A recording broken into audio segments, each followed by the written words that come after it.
Hello to my private channel. इस video में मैं दो इम्पॉर्टेंट टॉपिक कवर करूंगा। पहला तो है इंट्रोडक्शन टू कंप्यूटर।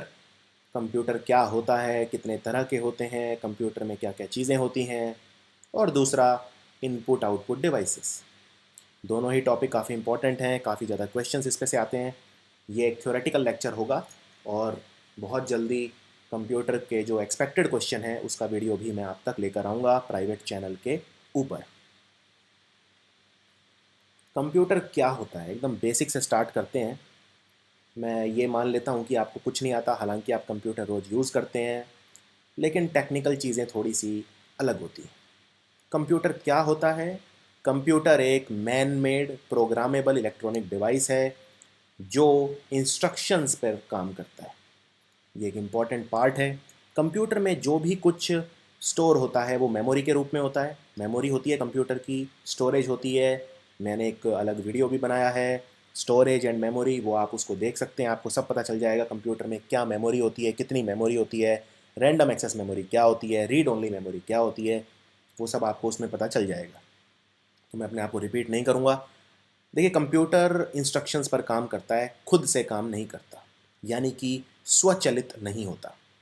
आपको इंस्ट्रक्शंस देने पड़ते हैं तब कंप्यूटर काम करता है। हाँ, कुछ कंप्यूटर होते हैं जो ऑटोमेटिक होते हैं, लेकिन वो ऑटोमेशन करने के लिए भी आपको इंस्ट्रक्शन देने पड़ते हैं। कंप्यूटर क्या करता है? कंप्यूटर डेटा लेता है इनपुट डिवाइस से। इनपुट और आउटपुट का मतलब क्या है? मान लो मुझे चाय बनानी है, तो चाय बनाने के लिए मैं जो जो डालूंगा वो है मेरा इनपुट। मैं पानी डालूंगा, दूध डालूंगा, पत्ती डालूंगा, ये सब है इनपुट, यानी जो अंदर जा रहा है। और चाय जो बन के बाहर आ रही है वो है मेरा आउटपुट। यानी कि एक होता है इनपुट डिवाइस जो कंप्यूटर को डेटा देता है। जैसे हमारी बॉडी है, हमारी बॉडी के अंदर अगर आप मेरे हाथ के ऊपर गर्म पानी डालेंगे तो वो इनपुट है। इनपुट मतलब मेरे हाथ से संदेश जाएगा दिमाग के पास, फिर दिमाग उस इंफॉर्मेशन को प्रोसेस करेगा और मेरे हाथ को संदेश देगा कि हाथ तुरंत हटा लो वरना जल जाओगे, और मैं जो तुरंत हाथ हटाऊंगा वो है आउटपुट। तो जो इनपुट इंफॉर्मेशन जाती है उसकी वजह से क्या निर्णय लिया जाता है वो होता है आउटपुट। और जो निर्णय लेने की प्रक्रिया होती है उसे कहते हैं इंफॉर्मेशन प्रोसेसिंग। तो कंप्यूटर भी ऐसे ही करता है। मान लो मैं कंप्यूटर में कीबोर्ड पर कुछ टाइप करता हूँ, तो वो टाइप कंप्यूटर कर रहा है, तो मैं जो टाइप कर रहा हूँ वो है इनपुट, यानी कीबोर्ड एक इनपुट डिवाइस है। इसी तरह मैं मान लो कंप्यूटर में कमांड देता हूँ कि भाई पन्ना प्रिंट करो, तो कंप्यूटर पेज को प्रिंट करेगा। तो यानी कि मैंने कमांड दी प्रिंट की, वो इनपुट है। और मैंने मान लो कीबोर्ड के ऊपर दबाया कंट्रोल प्लस पी, और आप जानते हैं शॉर्टकट, अगर मैं कंट्रोल प्लस पी दबाता हूँ मतलब ये प्रिंट कमांड है। तो ये इनपुट है मेरा जो मैंने कीबोर्ड से दिया। कंप्यूटर अब प्रिंटर को आदेश देगा कि तुम प्रिंट करो। तो कंप्यूटर ने इस इंफॉर्मेशन को पहले प्रोसेस किया, इसे देखा कि इंफॉर्मेशन ठीक है, सही कमांड दिया, तो कंप्यूटर उस पर आउटपुट करेगा। और आउटपुट क्या है कि प्रिंटर पन्ने को प्रिंट करेगा, यानी जो प्रिंटर है वो एक आउटपुट डिवाइस है। तो इस तरह से कंप्यूटर जो होता है वो इनपुट डिवाइस से डेटा लेता है और फिर आउटपुट डिवाइस पे डेटा को डिस्प्ले करता है, इंफॉर्मेशन को डिस्प्ले करता है, उसको आदेश देता है। तो ये होता है इनपुट और आउटपुट। दूसरी बात, कंप्यूटर जो होता है, आप ये इतनी सारी चीज़ें देख रहे हैं, ये मॉनिटर है, ये माउस है, ये कीबोर्ड है, ये हार्डवेयर है कि ये सॉफ्टवेयर है? हार्डवेयर वो हिस्सा है कंप्यूटर का जिसे मैं अपने हाथों से छू सकता हूँ। तो मैं माउस को भी अपने हाथ से छू सकता हूँ, कीबोर्ड को भी छू सकता हूँ, इन सब चीज़ों को छू सकता हूँ, कंप्यूटर की स्क्रीन को भी छू सकता हूँ। ये सारे के सारे हैं हार्डवेयर। लेकिन अगर मैं कहूँ मेरे कंप्यूटर में ये जो हिस्सा है इसे बोलते हैं डेस्कटॉप, DESKTOP। और मेरे कंप्यूटर के डेस्कटॉप के ऊपर अगर ये कोई आइकॉन है, क्या मैं इसे अपने हाथ से छू सकता हूँ? नहीं। मैं इस पर माउस से डबल क्लिक करूंगा तो ये खुल जाएगा और काम करेगा। ये एक गेम भी हो सकता है, सॉफ्टवेयर हो सकता है, कुछ भी हो सकता है, ये वेब ब्राउज़र भी हो सकता है। तो ये एक सॉफ्टवेयर हो गया। इसी तरह जिस कंप्यूटर की चीज़ को मैं अपने हाथ से ना छू सकूं वो है सॉफ्टवेयर। अब एक बात आपको याद रखनी है, इस डेफिनेशन में आप ये मत सोचने लग जाना कि भाई सीपीयू के अंदर जो तारे हैं मैं उन्हें अपने हाथ से नहीं छू सकता क्योंकि उन्हें बाहर से ढका हुआ है। ऐसा नहीं। अगर मेरे मेरे को अगर आप ये कंप्यूटर का ढांचा खोल दें तो मैं उन्हें अपने हाथ से छू सकूंगा, लेकिन जो ये आइकॉन है अगर मैं कंप्यूटर को ओपन भी कर दूं तो भी मैं इसे अपने हाथ से नहीं छू सकूंगा। हाथ से छूने का मतलब ये है कि ये कंप्यूटर की बहुत एक अंदरूनी प्रोग्रामेबल चीज़ है जिसको हाथ से छुआ ही नहीं जा सकता। चाहे मैं कंप्यूटर को बिल्कुल उसके ढांचे में तब्दील कर दूं, कंप्यूटर के सारे पुर्जे खोल दूं, तब भी मैं उसको हाथ से नहीं छू सकता। उसे बोलते हैं सॉफ्टवेयर। तो कंप्यूटर दो चीज़ों से मिलकर बनता है, एक हार्डवेयर और एक सॉफ्टवेयर। तो कंप्यूटर क्या क्या करता है, कंप्यूटर हम क्यों यूज़ करते हैं अपनी रोज़मर्रा की ज़िंदगी में? स्पीड होती है कंप्यूटर में। अब इन सब चीज़ों में मैं बहुत ज़्यादा डिटेल में नहीं जाऊँगा, ये बेसिक्स हैं एकदम। कंप्यूटर में अच्छी स्पीड होती है। कंप्यूटर, अगर मैं सेम काम खुद कैलकुलेशन करने बैठूँ तो बहुत टाइम लगेगा, कंप्यूटर उसे चुटकियों में कर देगा। कंप्यूटर की एक्यूरेसी होती है। कंप्यूटर में अगर आप मान लो माइक्रोसॉफ्ट एक्सेल यूज़ करते हो और उसमें कोई कैलकुलेशन करते हो तो वो काफ़ी अच्छी रिजल्ट देगा। उसमें आपको ये परवाह करने की ज़रूरत नहीं है कि वो आंसर गलत है। और कंप्यूटर में अगर आप इनपुट गलत दोगे तो आउटपुट भी गलत आएगा। मान लो मैंने कंट्रोल पी कमांड नहीं दी, उसकी बजाय कंट्रोल जेड दे दी, तो क्या प्रिंट हो जाएगा? नहीं, क्योंकि कंट्रोल जेड तो अंडू का होता है। अंडू के लिए होता है कंट्रोल जेड, यानी कि जो मैंने काम किया है उसको वापस लेने के लिए होता है अंडू यानी कंट्रोल जेड। तो मैं अगर गलत कमांड दूंगा तो गलत आउटपुट आएगा। इसको बोलते हैं गार्बेज इन गार्बेज आउट, यानी कि अगर आप कूड़ा डालोगे तो कूड़ा ही निकालोगे। अगर आपने बबूल का पेड़ बोया है तो बबूल के कांटे ही मिलेंगे, यानी garbage in garbage out. In short GIGO इसे कहा जाता है, गीगो। तो जो भी बताता चलूँ ये आप नोट करते जाइए, ये शॉर्ट फॉर्म और फुल फॉर्म कंप्यूटर की काफ़ी पूछी जाती है। कंप्यूटर में स्टोरेज कैपेबिलिटी है, आप मूवीज़ वगैरह कुछ भी अपना इंपॉर्टेंट डेटा कंप्यूटर में डाल सकते हो। ऑटोमेटिक है कंप्यूटर, बहुत ज़्यादा कोई इसमें एक बार कमांड दे दी जाए तो कंप्यूटर अपना टास्क ऑटोमेटिकली परफॉर्म करता है, स्वचालित होता है। डिलीजेंस, कंप्यूटर में कोई एरर नहीं आते। कंप्यूटर में एटलीस्ट कोई बहुत बड़े एरर नहीं आते। अगर काम है तो उसमें एक गारंटी रहेगी एक्यूरेसी की। वर्सेटैलिटी, कंप्यूटर बहुत तरह की चीज़ें कर सकता है, इसको बोलते हैं वर्सेटिलिटी। और इकोनॉमिकल, एक बार पैसा जरूर लगता है कंप्यूटर खरीदने में, लेकिन आप देखेंगे कि लंबे समय में कंप्यूटर बहुत ज़्यादा किफ़ायती है, इकोनॉमिकल है। तो ये है कंप्यूटर के कुछ फ़ायदे। कंप्यूटर के कुछ नुकसान भी हैं। कंप्यूटर के पास अपना दिमाग नहीं है, यानी नो आईक्यू। कंप्यूटर का आईक्यू ज़ीरो है एकदम। लेकिन आजकल वैसे कुछ ऐसे कंप्यूटर आ गए हैं जिनमें आर्टिफिशियल इंटेलिजेंस का कंसेप्ट आ गया है। हालांकि अभी ये बहुत जल्दी है इस पे बात करना, आर्टिफिशियल इंटेलिजेंस, आने वाले कंप्यूटर किस तरह के होंगे, उनमें कितना दिमाग होगा, ये सब हम सोच के अपना दिमाग ख़राब नहीं करेंगे एटलीस्ट। तो कंप्यूटर के पास हम यही मान के चलते हैं कि अपना दिमाग नहीं है। कंप्यूटर किसी व्यक्ति की जगह नहीं ले सकता, किसी व्यक्ति विशेष की जगह नहीं ले सकता। दूसरा, डिपेंडेंसी। जैसा मैंने बताया, कंप्यूटर में आपको कमांड देने पड़ते हैं तभी तो कंप्यूटर काम करेगा, यानी कि कंप्यूटर निर्भर है ह्यूमन बींग्स के ऊपर। और दूसरा, कंप्यूटर के पास इमोशंस नहीं होते। कभी आप ऐसा कंप्यूटर नहीं देखोगे जो रो रहा है या हंस रहा है। तो ये कुछ लिमिटेशन है। हालांकि ऐसा कहा जा रहा है कि आज से 50 साल बाद ऐसे कंप्यूटर भी होंगे, जो 50 ही क्यों बल्कि 10 साल बाद, जिनमें फीलिंग होगी, इमोशंस होंगे। अब देखते हैं डेवलपमेंट ऑफ कंप्यूटर्स। कंप्यूटर्स की डेवलपमेंट, कंप्यूटर कहाँ से आया, क्या हुआ। तो जो ये इतना टाइम बीता, में कंप्यूटर अवेलेबल नहीं था। अगर आप भारत ही देखें तो भारत में कंप्यूटर कब आए? भारत में कोई भी कंप्यूटर इस सदी में नहीं आया। और पिछली सदी में भी बहुत कम कंप्यूटर आए थे। लैपटॉप तो पिछली सदी में बिल्कुल ही नहीं आए। तो कहने का मतलब, अभी पहले देखते हैं डेवलपमेंट ऑफ कंप्यूटर। कंप्यूटर की जो डेवलपमेंट हुई है वो धीरे धीरे हुई है। कभी पहले कैलकुलेटर आया, फिर कुछ आया, फिर कुछ आया, धीरे धीरे वो बढ़ता गया, बढ़ता गया, बढ़ता गया, और फिर कंप्यूटर बना। तो ये जो टाइम है इसे दो हिस्सों में हम बांट सकते हैं। एक है मैकेनिकल ईरा। ईरा मतलब होता है बहुत लंबा समय, मैकेनिकल ईरा। और दूसरा है इलेक्ट्रॉनिक ईरा। मैकेनिकल ईरा क्या था? मैकेनिकल ईरा के अंदर जो मशीन्स थी वो ऑटोमेटिक कैलकुलेशन करती थी, जैसे एडिशन, सब्ट्रैक्शन, यानी कि जमा करना, जोड़ करना, घटाना, सब्ट्रैक्शन करना, गुना करना या भाग करना, मल्टीप्लाई करना या डिवाइड करना। तो ये सब करती थी मशीन्स। और जैसे सबसे पहली थी अबाकस। अबाकस डिस्कवर हुआ था 16वीं सदी के अंदर, चाइना के अंदर। ये पहला मैकेनिकल कैलकुलेटिंग डिवाइस था। इसके अंदर बीड्स थे, और बीड्स होते हैं जैसे माला जपते हैं उसी तरह से इसमें बीड्स थे, और वो बीड्स वगैरह से ये कैलकुलेशन, सब्ट्रैक्शन वगैरह संभव था। उसको बोलते थे एबेकस। फिर आया Napier's bones. Napier's bones invent किया जॉन नेपियर ने 1617 में। ये हम थोड़ा सा इतिहास देख रहे हैं, कई बार एक आधा कोई क्वेश्चन टपक जाए यहाँ से तो आ सकता है, तो आप थोड़ा सा केयरफुल रहिए। कंप्यूटर के नंबर मेरे ख्याल से कटने नहीं चाहिए। और सब्जेक्ट्स में स्कोर करना थोड़ा सा कठिन है, कंप्यूटर में बिल्कुल आसान है, बिल्कुल बेसिक क्वेश्चन पूछे जाते हैं। सो जॉन नेपियर ने 1617 के अंदर डिस्कवर किया था नेपियर्स बोन। ये एक 3D स्ट्रक्चर था, 3 डायमेंशनल, और इसमें जो नंबर्स थे वो 0 से 9 तक थे सिर्फ। फिर आया पास्कलिन। पास्कलिन को बनाया ब्लेज पास्कल नाम के वैज्ञानिक ने, और ये बिल्कुल वही सब काम करता था।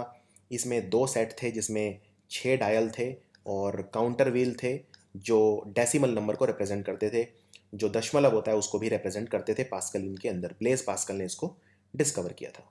फिर आया analytical engine. Analytical engine discover किया सबसे पहले चार्ल्स बेबेज ने। अगर मैं आपसे पूछूं कंप्यूटर के जनक कौन है, फादर ऑफ कंप्यूटर कौन है, तो आंसर है चार्ल्स बेबेज।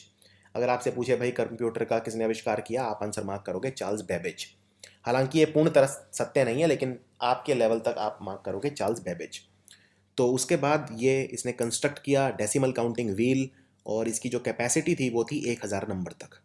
और इसमें जो एक नंबर था वो 50 डिजिट का को 50 डिजिट थे उसके अंदर, each number consisting of 50 digits. फिर एक टैबुलेटिंग मशीन आई। टैबुलेटिंग मशीन यानी कि जो जोड़ भाग करने की, गिनने की मशीन आई। इसको इन्वेंट किया 1880 के अंदर हरमन होलेरिथ ने। Herman Hollerith. इसके अंदर पंच्ड कार्ड थे जिनमें छेद थे और राउंड होल्स थे। तो जो छेद थे वो राउंड थे, और ये एक कार्ड एक बार में पढ़ पाता था ये मशीन। फिर आया मार्क वन। ये डिस्कवर किया हावर्ड आकिन ने 1944 में। ये जो बनाया गया वो आईबीएम कंपनी की मदद से बनाया गया। ये आईबीएम कंपनी वही आईटी कंपनी है जो आज दुनिया की नंबर 1 कंपनी है। इसका साल का जो रेवेन्यू है वो 120 बिलियन डॉलर के आसपास है। और ये डेसिमल काउंटर व्हील थे इसके अंदर, और मेन मेमोरी के लिए। और इसमें भी पंच पेपर टेप थी जो यूज़ किए जाते थे। बस आप नाम याद रख लो और साइंटिस्ट का नाम याद रख लो। अब बात करते हैं इलेक्ट्रॉनिक इरा। ये एडवांस इरा है जो बाद में आई जब इलेक्ट्रॉनिक चीज़ें बनने लगी। तो जैसे आप देख रहे हैं पहली मैकेनिकल इरा। मैकेनिकल इरा मतलब मैं आपको 4 पत्थर दूं, आप उन्हें जोड़ोगे, या 4 बीड्स दूं, 50 बीड दूं। तो इलेक्ट्रॉनिक नहीं थे ये डिवाइसेस, सारे मैकेनिकल थे। अब हम आते हैं इलेक्ट्रॉनिक इरा की तरफ। इलेक्ट्रॉनिक इरा में सबसे पहले आया ENIAC, जिसको बोलते हैं electronic numerical integrator and calculator. तो ये डेवलप किया था यूनिवर्सिटी ऑफ पेनिसिल्वेनिया ने, और साइंटिस्ट थे दो, एक था जॉन मोकली और दूसरा था जे प्रेस्पर एकर्ट। तो इन्होंने इस मशीन को यूज़ किया मौसम की जानकारी के लिए, वेदर फॉरकास्टिंग के लिए, और अपने साइंटिफिक पर्पजेज़ के लिए। दूसरा आया EDVAC, जिसको बोलते हैं electronic discrete variable automatic computer. ये मशीन जो थी ये बेस थी स्टोरेज प्रोग्राम कंसेप्ट पे, और इसको सबसे पहले पब्लिश किया था जॉन वॉन न्यूमैन ने। इसने काम करना स्टार्ट किया 1951 के अंदर, और ये साइंटिफिक कैलकुलेशन आसानी से कर लेता था। फिर आया यूनिवैक, जिसे बोलते हैं यूनिवर्सल ऑटोमेटिक कंप्यूटर। इसको सबसे पहले इसका आविष्कार किया एकल्ट ने और JW मॉकली ने। JW मॉकली ये वही मॉकली हैं जिन्होंने ENIAC का भी आविष्कार किया था। इसमें मैग्नेटिक टेप थे जो इनपुट और आउटपुट का काम करते थे। तो इसको इतना, ये जो कंप्यूटर वगैरह बनने लगे, इनको हम 5 भागों में बांट सकते हैं। इनको बोलते हैं कंप्यूटर के 5 जनरेशन, 5 पीढ़ी कंप्यूटर की। ये आप डायग्राम में बड़ी आसानी से देख सकते हो कौन कौन से कंप्यूटर आए, एडवांस होते गए। ये फर्स्ट जनरेशन, ये सेकंड जनरेशन, फिर थर्ड, फिर फोर्थ, फिर फिफ्थ। तो ये कंप्यूटर देखते हैं इनमें क्या क्या हुआ, क्या क्या चेंजेस आए, क्या क्या क्वेश्चन इस पे बनते हैं। तो आपको याद रखना है कंप्यूटर के 5 जनरेशन्स। सबसे पहला जनरेशन था कंप्यूटर का 1940 से 1956। आई रिपीट, 1940 से 1956 इसको कहा जाता है कंप्यूटर की पहली पीढ़ी या first generation computer. First generation computer के अंदर वैक्यूम ट्यूब यूज होती थी सर्किटरी के लिए, और मैग्नेटिक ड्रम यूज होते थे मेमोरी के लिए। मैग्नेटिक जो टेप थे, मैग्नेटिक ड्रम यूज होते थे मेमोरी के लिए जो कंप्यूटर के अंदर स्टोरेज थी, और सर्किट के लिए यूज होते थे वैक्यूम ट्यूब। और ये पूरा का इतने बड़े होते थे कि पूरा का पूरा कमरा ले लेते थे। और ये जो फर्स्ट जनरेशन कंप्यूटर थे ये मशीन लैंग्वेज पर निर्भर करते थे, बहुत ज़्यादा एक्सपेंसिव थे, बहुत महंगे थे, बहुत ज़्यादा बिजली खाते थे, इनसे बहुत ज़्यादा गर्मी निकलती थी। और इस गर्मी की वजह से कई बार कंप्यूटर फूक जाता था, कई बार कंप्यूटर ख़राब हो जाता था, जल जाता था। और इसीलिए इन बहुत ज़्यादा ठंडे एनवायरनमेंट में नहीं रखना पड़ता था। उस वक्त कोई एसी वगैरह भी नहीं होते थे। सो फर्स्ट जनरेशन कंप्यूटर जो थे कई बार तो पूरी बिल्डिंग जितने बड़े होते थे। तो ये बहुत बड़े बड़े कमरों में रखे जाते थे, जो एक मंजिला इमारत है उतने बड़े भी कई बार होते थे। तो इनके एग्जाम्पल हैं जैसे यूनिवैक, यूनिवैक मैं आपको बता चुका हूँ इसकी फुल फॉर्म, और ENIAC। ये सारे फर्स्ट जनरेशन कंप्यूटर थे, जब कंप्यूटर बनाने की कोशिश की गई तब ये थे यूनिवैक और ENIAC। ये आप देख सकते हैं कितने बड़े बड़े हैं। ये पूरा कमरा भर गया है इस कंप्यूटर से, ये इतना बड़ा है। ये भी आप देख सकते हैं कितना बड़ा कंप्यूटर है, ये आदमी से भी लंबा है, ये आदमी यहाँ तक है, ये कंप्यूटर यहाँ तक है। ये फर्स्ट जनरेशन कंप्यूटर है। बहुत ज़्यादा बिजली खाते थे, बहुत ज़्यादा गर्मी निकलती थी। मेन इसमें आपको याद रखना है एक तो वैक्यूम ट्यूब, और दूसरा आपको याद रखना है मैग्नेटिक ड्रम। चलिए अब बात करते हैं दूसरी पीढ़ी कंप्यूटर की। दूसरी पीढ़ी कंप्यूटर की 1956 से 1963 तक। 1956 से 1963 तक। भाई इनके अंदर वैक्यूम जो ट्यूब थी वो यूज़ नहीं होती थी। अब वैक्यूम ट्यूब सिर्फ फर्स्ट जनरेशन कंप्यूटर में यूज़ होती थी, और वैक्यूम ट्यूब को रिप्लेस किसने किया? ट्रांजिस्टर। यानी सेकंड जनरेशन कंप्यूटर के अंदर आ गए ट्रांजिस्टर। तो ये थे second generation of computer. Second generation of computer के अंदर जो क्रिप्टिक बाइनरी मशीन लैंग्वेज थी वो अब उतनी यूज़ नहीं होती थी। फर्स्ट जनरेशन में मशीन लैंग्वेज यूज होती थी, अब बाइनरी मशीन लैंग्वेज की जगह सिम्बॉलिक लैंग्वेज यूज़ होने लगी, और जो हाई लेवल प्रोग्रामिंग लैंग्वेज है वो भी डेवलप हो गई। तो जो सबसे अर्ली लैंग्वेजेस थी, सबसे पहले जो प्रोग्रामिंग लैंग्वेज आई, उनके नाम है कोबोल और फोर्ट्रैन। यानी जो सेकंड जनरेशन कंप्यूटर थी वो कोबोल और फोर्ट्रैन यूज़ करते थे, और ये पहले कंप्यूटर थे जो इंस्ट्रक्शंस को स्टोर कर पाते थे अपनी मेमोरी के अंदर। यानी हर बार नई इंस्ट्रक्शन सेट क्रिएट करने की ज़रूरत नहीं थी, कुछ ना कुछ इंस्ट्रक्शन इनकी जो मेमोरी थी इनकी याददाश्त में स्टोर हो जाते थे। ये है एग्जाम्पल सेकंड जनरेशन कंप्यूटर का। बहुत ही पुराना तरह का कंप्यूटर है, बहुत ही दकियानूसी कंप्यूटर है, इसमें फंक्शनलिटी बहुत लिमिटेड है, लैंग्वेज लिमिटेड है, इनका भी साइज़ काफ़ी बड़ा है रिलेटिवली। चलिए अब बात करते हैं थर्ड जनरेशन कंप्यूटर, कंप्यूटर की तीसरी पीढ़ी। ये 1964 से 1971 तक हुए। इन कंप्यूटर में जो इंटीग्रेटेड सर्किट था वो था, ये था सबसे बड़ा इम्पॉर्टेंट जो इनकी जो कैरेक्टरिस्टिक है ये थी कि इनके अंदर इंटीग्रेटेड सर्किट का यूज़ हुआ सबसे पहले। और सबसे बड़ा जो फीचर है थर्ड जनरेशन कंप्यूटर का वो है इंटीग्रेटेड सर्किट। और जो ट्रांजिस्टर हम यूज़ करते थे सेकेंड जनरेशन में, इसके अंदर हमने सेमीकंडक्टर यूज़ करने स्टार्ट कर दिए। सेमीकंडक्टर आप जानते हैं ये कई धातुओं के बनते हैं, लेकिन सबसे ज़्यादा बनते हैं सिलिकॉन के। सिलिकॉन के बनते हैं, जर्मेनियम के बनते हैं, बोरोन के बनते हैं, कैडमियम के बनते हैं, CADMIUM, ये सब कुछ सेमीकंडक्टर हैं। सेमीकंडक्टर होते हैं जो ना तो कंडक्टर होते हैं, कंडक्टर होते हैं मेटल, और इंसुलेटर होते हैं नॉन मेटल। कंडक्टर के अंदर से करंट पास हो जाता है और इंसुलेटर के अंदर से करंट पास नहीं होता है। तो ये उनकी बीच के होते हैं सेमीकंडक्टर, ये आपको याद रखना है। जैसे सिलिकॉन, जर्मेनियम, बोरॉन, कैडमियम, ये सब सेमीकंडक्टर हैं। तो इसमें सिलिकॉन के बनते थे, चिप्स जो बनते थे अंदर कंप्यूटर में वो सिलिकॉन के बनते थे। ट्रांजिस्टर अब यूज़ उतने नहीं होते थे। दूसरी बात, जो पंच्ड कार्ड थे और प्रिंट आउट्स थे, उनकी बजाय थर्ड जनरेशन कंप्यूटर में कीबोर्ड आ गया, मॉनिटर आ गया, और ऑपरेटिंग सिस्टम आ गया। ऑपरेटिंग सिस्टम क्या होता है? ऑपरेटिंग सिस्टम होता है जो कंप्यूटर का जो हार्डवेयर है, यानी जो बाहरी ढांचा है, उसमें और जो कंप्यूटर को चला रहा है उसके बीच में एक रिश्ता स्थापित करता है, उसे बोलते हैं ऑपरेटिंग सिस्टम। तो ऑपरेटिंग सिस्टम का एग्जांपल है जैसे विंडोज़ हो गया, मैक हो गया, लिनक्स, यूनिक्स, ये सब हो गए। तो पहली बार ऑपरेटिंग सिस्टम कब आया? ऑपरेटिंग सिस्टम आया थर्ड जनरेशन कंप्यूटर के अंदर, और कीबोर्ड, मॉनिटर, ये सब यूज़ करने लगे हम। सो इसका फ़ायदा ये था ऑपरेटिंग सिस्टम का, कि ऑपरेटिंग सिस्टम ये हमें परमिट करता है कि एनेबल करता है हमें कि हम बहुत सारी एप्लीकेशंस एक साथ खोल सकते हैं। कंप्यूटर में आज भी जैसे आप कंप्यूटर खोलते हैं तो आप 50 चीज़ें एक साथ खोल सकते हैं। आपके बैकग्राउंड में कोई गेम चल रहा है, म्यूज़िक चल रहा है, इधर आप इंटरनेट कर रहे हैं, तो बहुत सारी चीज़ें एक साथ चल सकती हैं थर्ड जनरेशन कंप्यूटर के अंदर। तो ये आप देख सकते हैं थर्ड जनरेशन कंप्यूटर, ये काफ़ी इम्प्रूव्ड कंप्यूटर लग रहा है देखने से ही। तो ये सब थर्ड जनरेशन कंप्यूटर है, ये बिल्कुल नए कंप्यूटर जैसा है, आधुनिक कंप्यूटर जो हैं उनके जैसा ही है। चलिए अब आते हैं fourth generation computer. Fourth generation computer 1971 से लेके अब तक चल रहे हैं, 1971 से प्रेजेंट तक। तो फोर्थ जनरेशन कंप्यूटर, अब तो आप कोई भी कंप्यूटर देख ही सकते हैं, वो सब फोर्थ जनरेशन कंप्यूटर है। सो इसके अंदर जो माइक्रो प्रोसेसर है वो फोर्थ जनरेशन ऑफ कंप्यूटर उसको लेके आया, और इसमें बहुत सारे इंटीग्रेटेड सर्किट होते हैं, बहुत सारे, और ये सारे एक ही सिलिकॉन चिप के ऊपर बने होते हैं, ये आपको याद रखना है। तो जो इंटेल 4004 चिप था ये डेवलप हुआ था 1971 में। ये जितने भी कंप्यूटर थे उनमें ये काफ़ी एक इम्पॉर्टेंट हिस्सा था। और इसके अंदर सेंट्रल प्रोसेसिंग यूनिट यानी कि CPU भी होता है, CPU को कंप्यूटर का दिमाग कहते हैं, और मेमोरी, इनपुट आउटपुट कंट्रोल होते हैं, ये सारे एक ही चिप के अंदर होते हैं। अलग अलग चिप की ज़रूरत नहीं है, हज़ारों चिप कंप्यूटर के अंदर डालने की ज़रूरत नहीं है। CPU, input output control, memory, ये सब एक ही सिंगल चिप में होते हैं, बहुत सारे चिप्स की ज़रूरत नहीं है। सो इसमें ग्राफिकल यूज़र इंटरफेस भी आ गया, GUI, mouse, hand held devices यानी हार्डवेयर वगैरह जो हम एक्सटर्नल कनेक्ट करते हैं, ये सब फोर्थ जनरेशन कंप्यूटर के हिस्से रहे। सो ये जो आप यूज़ कर रहे हैं आजकल, ये फोर्थ जनरेशन कंप्यूटर, ये आप देख सकते हैं, ये वो चिप है, माइक्रो प्रोसेसर है ये जो आप डायग्राम में देख रहे हैं। फिफ्थ जनरेशन कंप्यूटर जो आर्टिफिशियल इंटेलिजेंस है उस पर काम करेंगे। अब ये इतना कंसेप्ट अभी डेवलप ही हो रहा है, उतना ज़्यादा कोई बहुत ज़्यादा वो नहीं है, और इसमें कुछ इम्प्रूवमेंट हुई है, कुछ चीज़ें अवेलेबल हैं। जैसे कंप्यूटर में कुछ एप्लीकेशंस होते हैं, जैसे वॉइस रिकग्निशन, यानी कंप्यूटर हमारी आवाज़ पहचान लेता है। जैसे आपने एप्पल का सुना होगा सॉफ्टवेयर, एक सीरी, वो सीरी भी आवाज़ के उस पर काम करता है।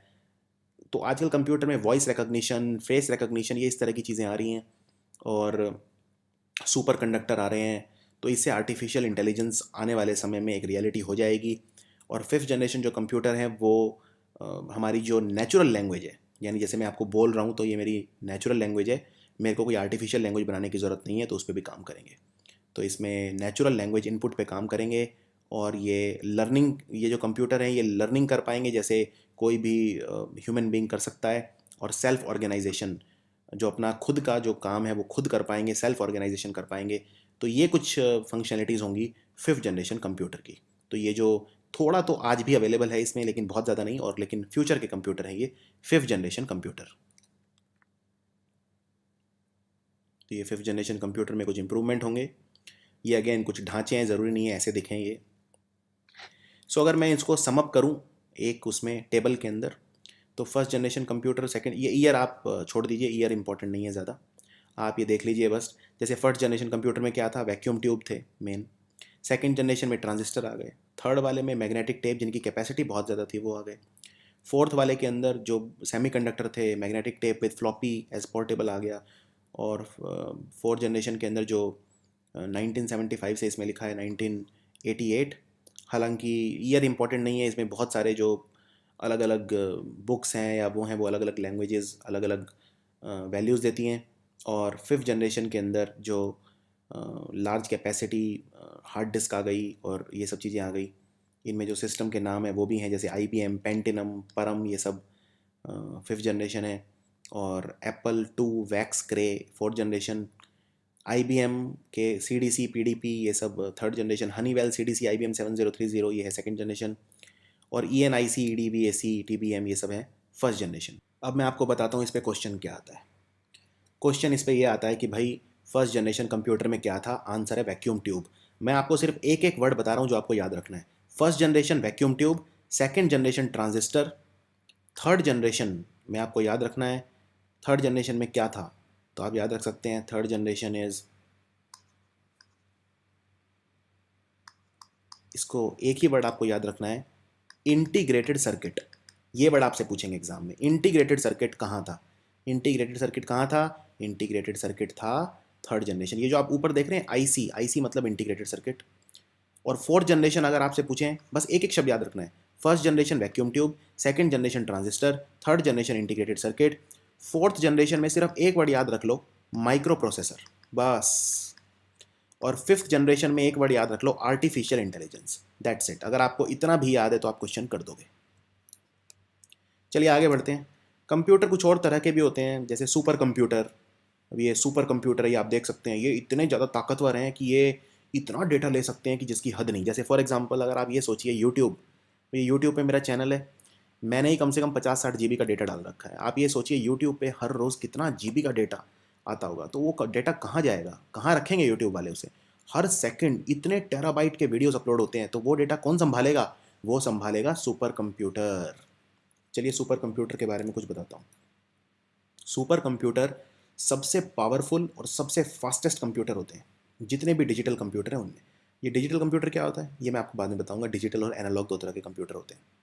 इनमें बिलियंस ऑफ इंस्ट्रक्शंस आप दे सकते हो पर सेकंड, BIPS जैसे बोलते हैं, मतलब असंख्य, मतलब खरबों खरबों इंस्ट्रक्शंस आप दे सकते हो हर सेकंड में। ये कंप्यूटर बहुत स्पेशल पर्पज़ के लिए बनाए जाते हैं, और इनमें बहुत ज़्यादा डेटा, बहुत सारी कैलकुलेशन, आप मतलब जो ह्यूमन, मतलब जो कैपेबिलिटी है उनसे परे, आदमी की क्षमता से परे इतना ज़्यादा कैलकुलेशन ही कर सकते हैं, इतनी ज़्यादा ये डेटा ले सकते हैं। और ये सुपर कंप्यूटर जो होता है, इसमें जो कैलकुलेशन करने की, कंप्यूटिंग करने की जो कैपेसिटी है, वो 40,000 माइक्रो कंप्यूटर के इक्वल होती है। माइक्रो कंप्यूटर क्या होता है, ये जो हम घर में आजकल यूज़ करते हैं नॉर्मल कंप्यूटर, वो माइक्रो कंप्यूटर है। तो 40,000 कंप्यूटर के बराबर होता है एक सुपर कंप्यूटर। तो ये कंप्यूटर बहुत महंगे होते हैं, मतलब एक एक कंप्यूटर कई 100 करोड़ का आता है, बहुत महंगे होते हैं। 15 से 20 मिलियन डॉलर का एक कंप्यूटर आता है। 15-20 मिलियन डॉलर आप समझते हैं, 1 मिलियन डॉलर होता है 6.5 करोड़। अगर मैं डॉलर की वैल्यू 65 रुपये लूँ तो 6.5 करोड़ से आप इसको मल्टीप्लाई कर दीजिए तो लगभग हो जाएगा मतलब लगभग 130 करोड़ के आसपास, 130 करोड़ रुपए का एक कंप्यूटर। इसीलिए ये जो बहुत बड़ी जो ऑर्गेनाइजेशन हैं वो यूज़ करती हैं सुपर कंप्यूटर, जैसे नासा है या जो गवर्नमेंट एजेंसीज़ हैं जहाँ बहुत ज़्यादा जो सीक्रेट डेटा और बहुत बड़े बड़े डेटा जो लेने होते हैं, डिफेंस है, वेपन्स हैं, वेदर फॉरकास्टिंग है, सैटेलाइट कम्युनिकेशन है, न्यूक्लियर रिसर्च इनमें यूज़ होते हैं। और ये बहुत ज़्यादा स्पेस लेते हैं और टेम्परेचर कंट्रोल्ड रूम होना चाहिए, बहुत गर्मी होती है इनके अंदर, बहुत ज़्यादा ठंडे कमरे के अंदर रखे जाते हैं ये। तो इनका एग्जाम्पल है NEC 500, क्रे XMP 24 एट्सेट्रा। दूसरे हैं main frame computer. Main frame computer क्या होते हैं? ये भी बड़े होते हैं, पावरफुल होते हैं और बहुत ही ज़्यादा इनमें हाई प्रोसेसिंग पावर होती है। और ये डिज़ाइन होते हैं बहुत बड़े डेटा को संभालने के लिए, बहुत लार्ज स्केल डेटा प्रोसेसिंग के लिए होते हैं। अगेन ये बहुत बड़े होते हैं, इनमें जो 1000 स्क्वायर फीट एरिया में एक कंप्यूटर रखा जाता है और बहुत ज़्यादा टर्मिनल होते हैं इनके अंदर। तो ये भी अगेन बिग ऑर्गेनाइजेशन यूज़ करती हैं, जैसे bank, insurance company, airlines, railways etcetera. तो इनके एग्जांपल हैं जैसे IBM 1401, ICL 39, साइबर 170। IBM 1401 ये पहला कंप्यूटर था जो नेपाल में आया था। अगले हैं mini computer. Mini computer mini computer सबसे पहले 1960 के अंदर रिलीज़ हुए थे। मिनी इसका नाम इसलिए बहुत छोटे होते हैं और इनका जो प्राइस है वो भी कम होता है मेन फ्रेम कंप्यूटर के मुकाबले। और इनकी जो क्षमता है वो मेन फ्रेम कंप्यूटर और माइक्रो कंप्यूटर के बीच की है। माइक्रो कंप्यूटर वो है जो हम आज यूज़ कर रहे हैं, तो इनके बीच की क्षमता है इनकी, माइक्रो कंप्यूटर और मेन फ्रेम कंप्यूटर के बीच की। इसीलिए हमें माइक्रो कंप्यूटर को बोलते हैं, ध्यान से सुनिए, माइक्रो कंप्यूटर को इसलिए हम बोलते हैं मिड रेंज कंप्यूटर। और इसमें जो मेन फ्रेम कंप्यूटर है उसकी तरह जो माइक्रो कंप्यूटर है उसके मुकाबले ये ज़्यादा डेटा हैंडल कर सकते हैं, यानी कि इसकी क्षमता अगेन माइक्रो कंप्यूटर और मेन फ्रेम कंप्यूटर के बीच की है। तो ये 50 टर्मिनल तक सपोर्ट कर सकते हैं और 100 स्क्वायर फीट का एरिया चाहिए इसमें कंप्यूटर को। जो छोटी बिजनेस ऑर्गेनाइजेशन हैं, इंडस्ट्रीज़ हैं, बैंक्स हैं, यूनिवर्सिटीज़, ये सब इसे यूज़ करते हैं। एग्जाम्पल है प्राइम 9755, HCL, CDC 1700 एट्सेट्रा। फिर आते हैं माइक्रो कंप्यूटर जो हम यूज़ करते हैं डेली घरों के अंदर। माइक्रो कंप्यूटर होता है जिसके अंदर एक माइक्रो प्रोसेसर होता है, उसको बोलते हैं माइक्रो कंप्यूटर। और माइक्रो प्रोसेसर आप CPU वगैरह तो समझते ही होंगे, सेंट्रल प्रोसेसिंग यूनिट, ये भी प्रोसेसर होता है, सेंट्रल प्रोसेसिंग यूनिट। ये कम पैसे का आता है, लो कॉस्ट कंप्यूटर है, स्मॉल है, इसमें स्पेस भी लिमिटेड होती है, बहुत ज़्यादा कैलकुलेशन ये नहीं कर सकता, बहुत ज़्यादा हाई फाई नहीं होता। तो इसके अंदर CPU होता है, सेंट्रल प्रोसेसिंग यूनिट होता है और एक ही चिप होती है। ये हम ऑफिस हाउस वगैरह स्टोर छोटे यूज़ के लिए यूज़ करते हैं। जैसे जैसे मैं ये कंप्यूटर बता रहा हूँ वैसे वैसे क्षमता कम होती जाएगी। तो एग्जांपल है इसके, जैसे हम IBM PC लेते हैं, एप्पल का कंप्यूटर लेते हैं, ये सब माइक्रो कंप्यूटर हैं। और ये दो तरह के हो सकते हैं, नॉन पोर्टेबल और पोर्टेबल। पोर्टेबल मतलब जिसको हम कैरी कर सकते हैं एक जगह से दूसरी जगह, और नॉन पोर्टेबल है जिसे हम एक जगह से दूसरी जगह कैरी नहीं कर सकते। तो जो नॉन पोर्टेबल होते हैं जिन्हें हम कैरी नहीं कर सकते वो होते हैं पर्सनल कंप्यूटर। जैसे जो आपके घर पे होता है जिसमें CPU होता है बहुत बड़ा, उसको आप उठा के ले जा नहीं सकते एक जगह से दूसरी जगह। और जो पोर्टेबल होते हैं जिन्हें हम ले जा सकते हैं एक जगह से दूसरी जगह, उनमें आते हैं लैपटॉप। लैपटॉप को आप ले जा सकते हैं, नोटबुक, जो ये टैबलेट वगैरह होते हैं, टेबल PC ये हो गया, या पाम टॉप हो गया, पाम टॉप भी एक चीज़ होती है, या फिर PDA को बोलते हैं personal digital assistance, full form is personal digital assistance. तो ये हो गए, ये वाले कंप्यूटर हैं नॉन पोर्टेबल, आप इनको ले जा नहीं सकते एक जगह से दूसरी जगह। और ये हो गए पोर्टेबल, आप इनको आसानी से एक जगह से दूसरी जगह ले जा सकते हो। ये जो आप डायग्राम में देख रहे हो ये पाम टॉप है, ये वाला जो ये है ये पाम टॉप है। अब कंप्यूटर को एक तरह से और हम क्लासिफाई कर सकते हैं, भागों में बांट सकते हैं। वो है कंप्यूटर के अंदर ऑपरेट किस तरह का चलन है कंप्यूटर का, किस तरह का ऑपरेशन है, किस तरह का ऑपरेटिंग सिद्धांत है, उस पर हम इसको बांट सकते हैं। तो इसमें 3 तरह की कैटेगरी होती हैं ऑपरेटिंग प्रिंसिपल में। एक होता है एनालॉग कंप्यूटर, एक होता है डिजिटल कंप्यूटर और एक होता है हाइब्रिड कंप्यूटर। इससे पहले मैं आपको आपको मैंने बताया था कंप्यूटर के एक वीडियो के अंदर कि भाई एनालॉग कंप्यूटर और डिजिटल कंप्यूटर, एनालॉग और डिजिटल में क्या फ़र्क होता है। आप नेटवर्किंग और कम्युनिकेशन का वीडियो देखना ना भूलें। नेटवर्किंग एंड कम्युनिकेशन का वीडियो आपको काफ़ी मदद करेगा ये समझने के अंदर। आपको जब पता होगा कि एनालॉग और डिजिटल में क्या फ़र्क है तो आप एनालॉग और कंप्यूटर में जो डिफरेंसेस हैं डिजिटल में वो भी आसानी से जान पाएंगे। और एक होता है हाइब्रिड कंप्यूटर। सबसे पहले देखते हैं एनालॉग कंप्यूटर क्या होता है। इसकी स्पीड काफ़ी ज़्यादा होती है एनालॉग कंप्यूटर की, लेकिन इसमें जो इनपुट डेटा है, सबसे पहले तो इनपुट डेटा है इसमें वो नंबर नहीं होता।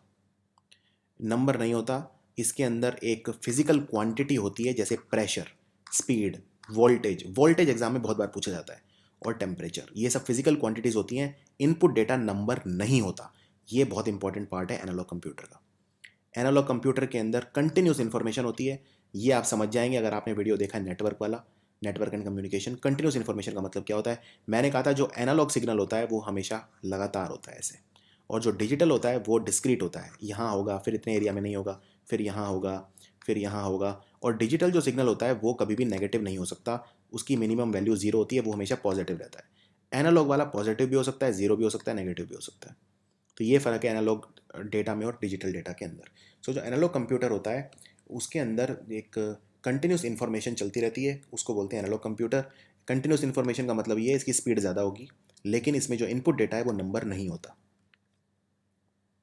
ये कुछ एनालॉग कंप्यूटर, एनालॉग के आप वो देख सकते हैं एग्जांपल, जैसे ये भी एक एनालॉग सिग्नल है, ये पेट्रोल वाला, या ये भी एनालॉग है, ये भी एनालॉग है। अब देखते हैं डिजिटल कंप्यूटर। ये भी जो भी हम नॉर्मल कंप्यूटर यूज़ करते हैं घरों में, सब डिजिटल कंप्यूटर है। डिजिटल कंप्यूटर होते हैं विच present physical quantities, the computer which present physical quantity with the help of symbol और नंबर। कंप्यूटर, इस कंप्यूटर के अंदर जो फिजिकल क्वांटिटी है उनकी जगह होते हैं सिंबल या नंबर्स, और ये डिस्क्रीट इन्फॉर्मेशन प्रोवाइड करते हैं। कंटिन्यूस इन्फॉर्मेशन नहीं होता, डिस्क्रीट होता है। डिस्क्रीट का मतलब गैप में। ये डिजिटल सिग्नल है तो पहले ये एक पैकेट ऑफ डेटा है, फिर ये कुछ स्थान पे नहीं होगा, फिर एक होगा, फिर नहीं होगा, फिर होगा, यानी ये आइसोलेटेड है, लगातार नहीं है। तो डिजिटल कंप्यूटर के अंदर डिस्क्रीट इन्फॉर्मेशन होता है। Digital computer, the input data is represented by a number. तो डिजिटल कंप्यूटर के अंदर जो भी इंफॉर्मेशन जाती है वो नंबर के रूप में जाती है, फिर कंप्यूटर उसे प्रोसेस करता है। और डिजिटल कंप्यूटर के अंदर क्योंकि इंफॉर्मेशन नंबर के रूप में जाती है, इसलिए बहुत ज़्यादा एक्यूरेट होते हैं। तो एक्यूरेसी हमें चाहिए कंप्यूटर के अंदर, इसलिए हम यूज़ करते हैं डिजिटल कंप्यूटर। तो ये कुछ डिजिटल डेटा है, आप देख सकते हैं, ये डिजिटली रिप्रेजेंट कर रहा है। ये पिछले वाले में तो सुई थी, जहाँ सुई हो जाती है वो एनालॉग हो जाता है, और ये डिजिटल है, जैसे 3.61। ये अगर ये घड़ी बना दूंगा मैं तो घड़ी हो गई एनालॉग, जिसमें मिनट हैंड, आवर हैंड ये सब होगा। अगर टाइम ऐसे लिखा हुआ आ रहा है तो ये डिजिटल डेटा है। एक होता है हाइब्रिड कंप्यूटर। हाइब्रिड के अंदर दोनों होते हैं। हाइब्रिड कंप्यूटर मतलब जो एनालॉग भी होता है और डिजिटल भी होता है। तो हाइब्रिड कंप्यूटर मतलब जो मिक्सचर होता है, इसके अंदर एनालॉग भी होते हैं और डिजिटल कंप्यूटर भी होता है। हाइब्रिड का एडवांटेज क्या है? एनालॉग की स्पीड मिल गई और डिजिटल की एक्यूरेसी मिल गई। एनालॉग किसके लिए जाना जाता है? स्पीड के लिए। और डिजिटल क्यों जाना जाता है? अपनी एक्यूरेसी के लिए, बहुत ज़्यादा एक्यूरेट होता है, गलतियाँ कम होती हैं। तो दोनों को मिला दो तो बन गया हाइब्रिड कंप्यूटर। तो ये कुछ हाइब्रिड कंप्यूटर आप देख सकते हो, ये हाइब्रिड कंप्यूटर है। जैसे गाड़ी के अंदर भी कंप्यूटर लगते हैं जो गाड़ी की स्पीड बताते हैं, जीपीएस बताते हैं। जीपीएस क्या होता है? ग्लोबल पोजीशनिंग सिस्टम, जो आपको रास्ता बताता है। तो ये सब हो गए। ये माइक्रो ओवन वगैरह में लग सकते हैं, या माइक्रो ये जो हॉस्पिटल्स के अंदर लग सकते हैं। ये बहुत सारी अलग तरह की इंफॉर्मेशन दिखाते हैं, return as well as numbers, दोनों तरह की, या एनालॉग सिग्नल भी इनमें होते हैं। जैसे अब ये वाला है, इसमें ये एनालॉग सिग्नल चल रहा है, ये जो हार्ट का चल रहा है यहाँ पे ये एनालॉग सिग्नल है, और ये लिखा हुआ आ रहा है ये डिजिटल है, तो दोनों तरह का है। तो ये हाइब्रिड कंप्यूटर का ही ज़माना है। हाइब्रिड कंप्यूटर की बहुत सारे एप्लीकेशंस हैं। तो जो कंप्यूटर होता है वो, पहली बात, वो इंटरेक्ट करना चाहिए अपने यूज़र के साथ।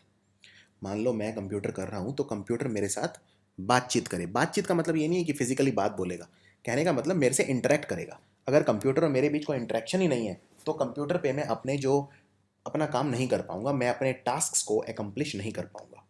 तो computer must be able to interact. और कंप्यूटर इंटरेक्ट कैसे करेगा मेरे साथ? मैंने आपको बताया था ऑपरेटिंग सिस्टम। कंप्यूटर का जो ढांचा है और जो कंप्यूटर का यूज़र है, यानी हार्डवेयर कंप्यूटर का और कंप्यूटर को यूज़ करने वाला पर्सन जिसको यूज़र कहते हैं, दोनों के बीच में जो रिश्ता होता है वो कौन बनाता है? Operating system. जैसे विंडोज़, मैक, ये सब क्या है? ऑपरेटिंग सिस्टम है। तो इसको एकम्प्लिश करने के लिए, कंप्यूटर के साथ इंटरेक्शन करने के लिए मेरे पास होते हैं पेरिफेरल डिवाइसेस, इनपुट और आउटपुट। तो इनपुट डिवाइसेस क्या होते हैं? मैंने आपको बताया था इनपुट मतलब क्या होता है। जो भी चीज़ अंदर मैसेज लेके जाती है कंप्यूटर के, वो इनपुट होती है। सो कंप्यूटर के अंदर इनपुट डिवाइस का क्या काम है? इनपुट डिवाइस को हम डिफाइन करते हैं, ये ऐसा इलेक्ट्रोमैकेनिकल डिवाइस है जो हमें अलाउ करता है डेटा फीड करने के लिए कंप्यूटर के अंदर, और फिर कंप्यूटर उसका क्या करता है, डेटा का उसको स्टोर कर लेगा। जो भी हम डेटा फेंकेंगे कंप्यूटर के अंदर, कंप्यूटर से स्टोर कर लेगा, और कंप्यूटर से स्टोर करके क्या करेगा, उसको प्रोसेस करेगा, उस पर काम करेगा, और फिर अपना संदेश देगा आउटपुट के रूप में। इससे पहले हम ये देखें, पहले हम देखते हैं software, types of software. Information technology, IT, अगर आप कोई आईटी इंजीनियर तो आपको ये सब बहुत आसान लगेगा, लेकिन वैसे जो नॉर्मल स्टूडेंट्स हैं उनको ये सब थोड़ा सा कठिन लगेगा। तो मैं ऐसी भाषा में आपको बताने की कोशिश करूंगा कि आपको समझ में आए types of software. So computer के अंदर ये दुनिया भर के सॉफ्टवेयर होते हैं, बहुत सारे सॉफ्टवेयर होते हैं। सॉफ्टवेयर क्या होता है, मैंने आपको बताया था कंप्यूटर के जो अंदर होते हैं। सो सॉफ्टवेयर एक कलेक्शन होती है कंप्यूटर रीडेबल प्रोग्राम्स की, जो कंप्यूटर को ये बताते हैं कि क्या करना है और क्या नहीं करना है और कैसे करना है, ये सब सॉफ्टवेयर बताते हैं। सॉफ्टवेयर इनटेंजिबल होते हैं। इनटेंजिबल मतलब मैंने आपको बताया हम छू नहीं सकते, महसूस नहीं कर सकते, वो होते हैं सॉफ्टवेयर। और जिसको छू सके वो होते हैं हार्डवेयर। तो कंप्यूटर के सॉफ्टवेयर जो होते हैं वो तीन तरह के होते हैं। एक होता है सिस्टम सॉफ्टवेयर, अभी ध्यान से सुनिए चीज़। एक होता है सिस्टम सॉफ्टवेयर, दूसरा होता है एप्लीकेशन सॉफ्टवेयर, और तीसरा होता है यूटिलिटी सॉफ्टवेयर। आई रिपीट, इसको याद रखने का तरीका है सौ, SAU 100, system, application and utility software. तो ये कुछ एग्जाम्पल हैं, जैसे ये एप्लीकेशन सॉफ्टवेयर है, ये सिस्टम सॉफ्टवेयर है। एंड्रॉयड, अब एंड्रॉयड पे चला रहे हो तो एंड्रॉयड क्या है, एंड्रॉयड एक सिस्टम सॉफ्टवेयर हो गया, मोबाइल के लिए हो गया। यूटिलिटी सॉफ्टवेयर, ये एंटीवायरस है मैकेफी, ये एंटीवायरस यूटिलिटी सॉफ्टवेयर है। और ये है एप्लीकेशन सॉफ्टवेयर। कुछ भी एप्लीकेशन सॉफ्टवेयर हो सकता है। ये MS ऑफिस है, MS office, Microsoft Word, Microsoft Excel, Microsoft PowerPoint, Microsoft Access, ये सब क्या है, एप्लीकेशन है। तो एक एक करके नज़र डालते हैं इनके ऊपर। सबसे पहले देखते हैं सिस्टम सॉफ्टवेयर। सिस्टम सॉफ्टवेयर क्या होता है, सिस्टम सॉफ्टवेयर होता है जैसे ऑपरेटिंग सिस्टम। ऑपरेटिंग सिस्टम क्या होता है, जैसे विंडोज़, एंड्रॉयड, मैक, ये सब क्या है, ये सब ऑपरेटिंग सिस्टम है। ऑपरेटिंग सिस्टम मतलब कंप्यूटर में जो यूज़र जो यूज़ कर रहा है और जो कंप्यूटर का जो हार्डवेयर है उसके बीच में जो रिश्ता बनाएगा, जो एक इंटरफेस देगा जहाँ पे दोनों कनेक्ट हो सकते हैं, उसको बोलते हैं सिस्टम सॉफ्टवेयर। तो सिस्टम सॉफ्टवेयर का एक एग्जांपल है ऑपरेटिंग सिस्टम। इसके और भी एग्जांपल है जैसे असेंबलर, कंपाइलर, ये सब। तो ये सब कुछ मैनेज करता है कंप्यूटर के अंदर, यानी कि ये मैनेज करता है कंप्यूटर का हार्डवेयर और प्रोसेसेस जो कंप्यूटर के अंदर हो रहे हैं। कंप्यूटर के अंदर कोई भी काम है वो मैनेज करता है कंप्यूटर का सिस्टम सॉफ्टवेयर। जैसे विंडोज़ है, विंडोज़ अगर कंप्यूटर से निकाल दो तो क्या बचेगा उसके अंदर, कुछ भी नहीं बचेगा। तो विंडोज़ क्या करेगी, कंप्यूटर के अंदर सब कुछ मैनेज करती है। कंप्यूटर के सारे हार्डवेयर मैनेज करती है, कंप्यूटर के सारे अंदर जो प्रोसेसेस चल रहे हैं वो मैनेज करती है। सिस्टम सॉफ्टवेयर के बिना कंप्यूटर के दूसरे सॉफ्टवेयर नहीं चलेंगे, क्योंकि सिस्टम सॉफ्टवेयर ही उन सबको प्लेटफॉर्म देता है। अगर सिस्टम सॉफ्टवेयर वो प्लेटफॉर्म प्रोवाइड ना करे तो दूसरे सॉफ्टवेयर भी काम नहीं करेंगे। अगर मान लो कंप्यूटर के अंदर आपने बहुत सारे सॉफ्टवेयर डाल दिए, जब आप किसी नए कंप्यूटर के अंदर नया कंप्यूटर खरीद के लाते हो तो उसके अंदर क्या होता है, सिर्फ विंडोज़ होती है और कुछ नहीं होता। और फिर आप उसमें क्या करते हो, अपने आप सॉफ्टवेयर डाल देते हो, फिर आप उसमें गूगल क्रोम डाल देते हो, फिर आप उसमें याहू मैसेंजर डाल देते हो, फिर आप उसमें MSN मैसेंजर डाल देते हो। तो ये सब दुनिया भर के आप और सॉफ्टवेयर डाल देते हो, लेकिन उसमें पहले से क्या है, विंडोज़। अगर विंडोज़ ही नहीं होगी तो क्या बाकी सॉफ्टवेयर चलेंगे, नहीं चलेंगे। तो विंडोज़ सॉफ्टवेयर के बिना कंप्यूटर क्यों नहीं चलेगा, क्योंकि वो एक सिस्टम सॉफ्टवेयर है, सिस्टम को चलाने के लिए ज़रूरी है। आप इस तरह से समझिए, अगर हमारी बॉडी में हमारा दिमाग ही काम नहीं करेगा तो क्या बाकी चीज़ें काम करेंगी, नहीं। तो हमारा दिमाग क्या है, सिस्टम सॉफ्टवेयर। तो सिस्टम सॉफ्टवेयर जैसा मैंने बताया, ऑपरेटिंग सिस्टम। ऑपरेटिंग सिस्टम क्या है, सिस्टम सॉफ्टवेयर। ऑपरेटिंग सिस्टम का काम क्या है, ऑपरेटिंग सिस्टम कंट्रोल करता है कंप्यूटर के हार्डवेयर और जो भी सर्विसेज हैं, कंप्यूटर के प्रोसेसेस हैं, उन सबको कंट्रोल करता है। तो कंप्यूटर के जैसे प्रोसेसेस हैं, जैसे कंप्यूटर लॉग ऑन कब होगा, लॉग ऑफ कब होगा, शट डाउन कब होगा, रीस्टार्ट कब होगा, ये सब कंट्रोल करता है ऑपरेटिंग सिस्टम। तो ये सब आपको याद रखने हैं। तो जैसे विंडोज़ 10 है, विंडोज़ XP, विंडोज़ 7, ये सब क्या है, ऑपरेटिंग सिस्टम। एंड्रॉयड है, अभी रिलीज़ हुआ है एंड्रॉयड मार्शमैलो, ये सब क्या है, ये लेटेस्ट ऑपरेटिंग सिस्टम है। तो विंडोज़ का ये विंडोज़ 10 है लेटेस्ट, और एंड्रॉयड का है एंड्रॉयड मार्शमैलो। इसी तरह मैक है, मैक का कई सारे हैं, बटर लॉयन, कई सारे इनके नाम हैं। मैक के भी अलग अलग अजीब से नाम होते हैं इनके। तो आप ये लेटेस्ट देख सकते हैं कौन से अभी चल रहा है मैक वगैरह के अंदर भी, और उसी हिसाब से अपने आप को अपडेट रख सकते हैं।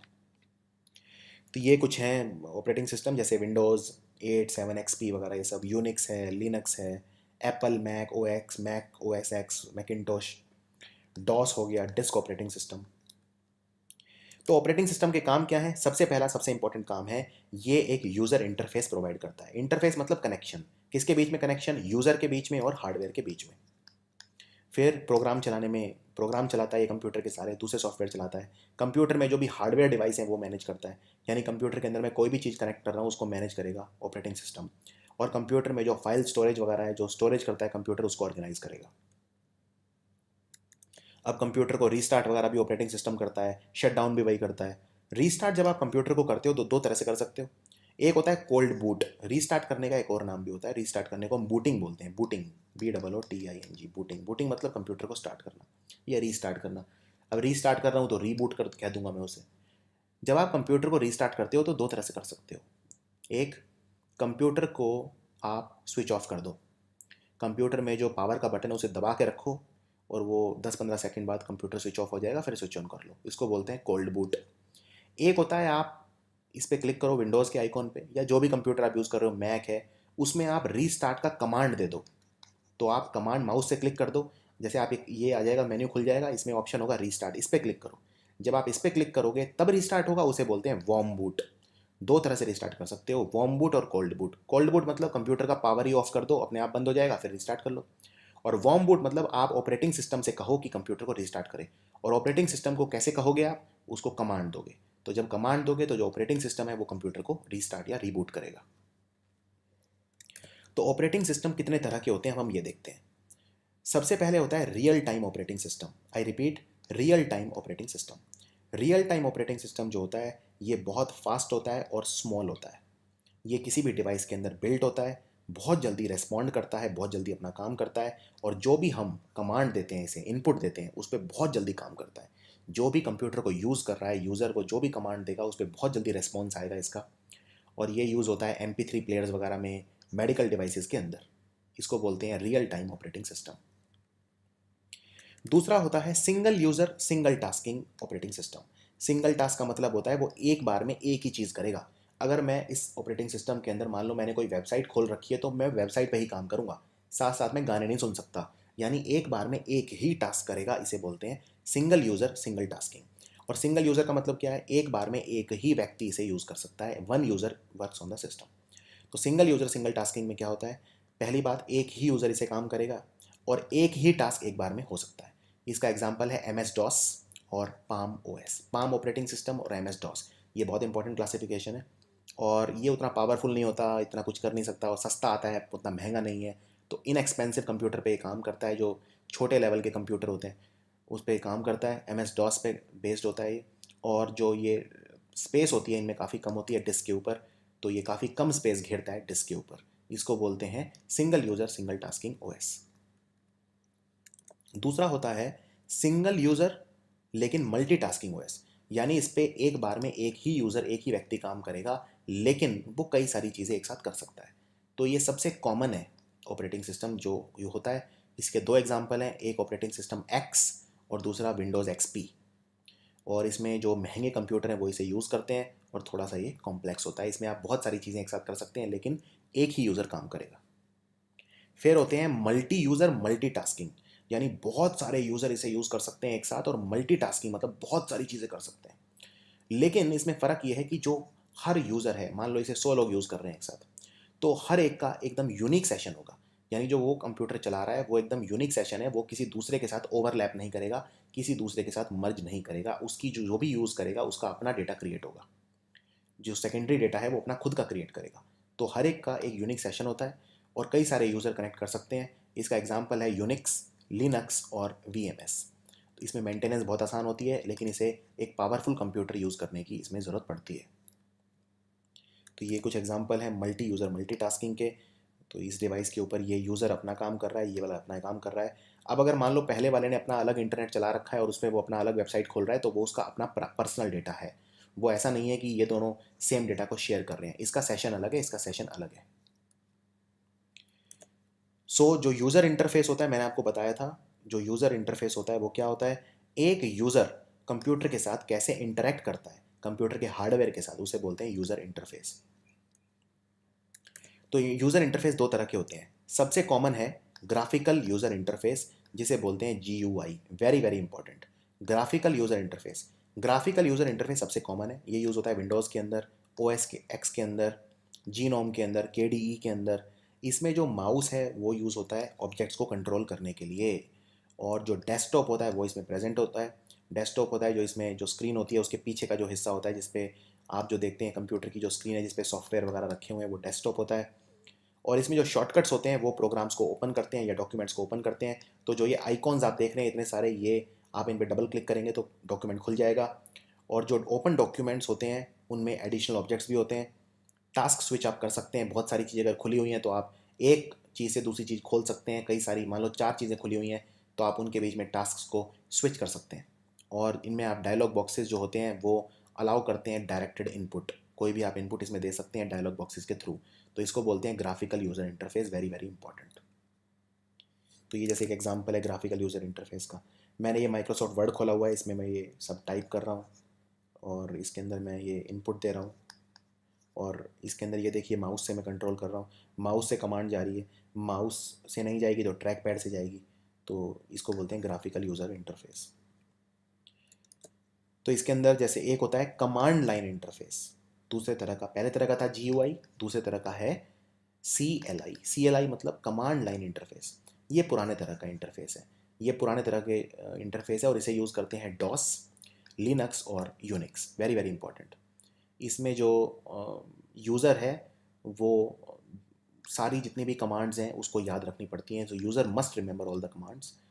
और ये जितने भी ग्राफिकल यूज़र इंटरफेस है उसमें इंक्लूडेड होता है कमांड लाइन इंटरफेस भी, ये आपको याद रखना है।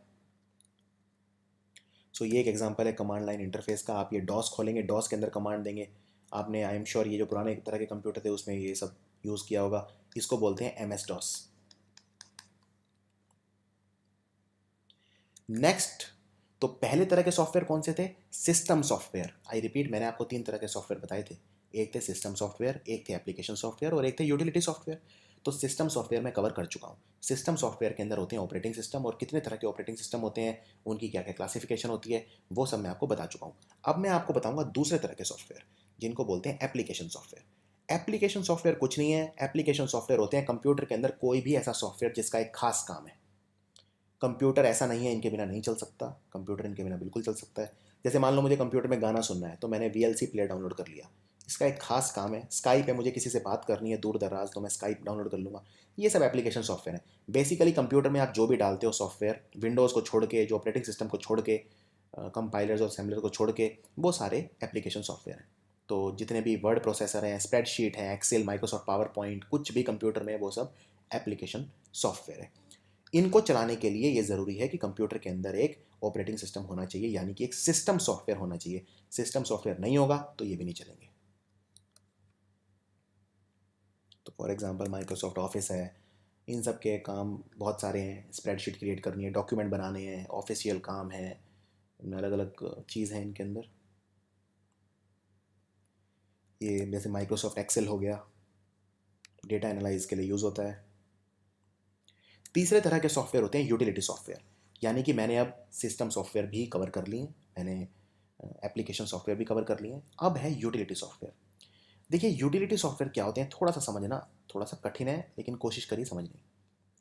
यूटिलिटी क्या होता है? यूटिलिटी मतलब जो भी आपकी गुणवत्ता बढ़ाए। गुणवत्ता मतलब आपका जो भी कंप्यूटर को चलाने के लिए, ये ज़रूरी नहीं है, लेकिन कंप्यूटर में ये कोई खास काम करेंगे, कंप्यूटर में ये दूसरे जो प्रोग्राम हैं उनकी गुणवत्ता बढ़ाएंगे।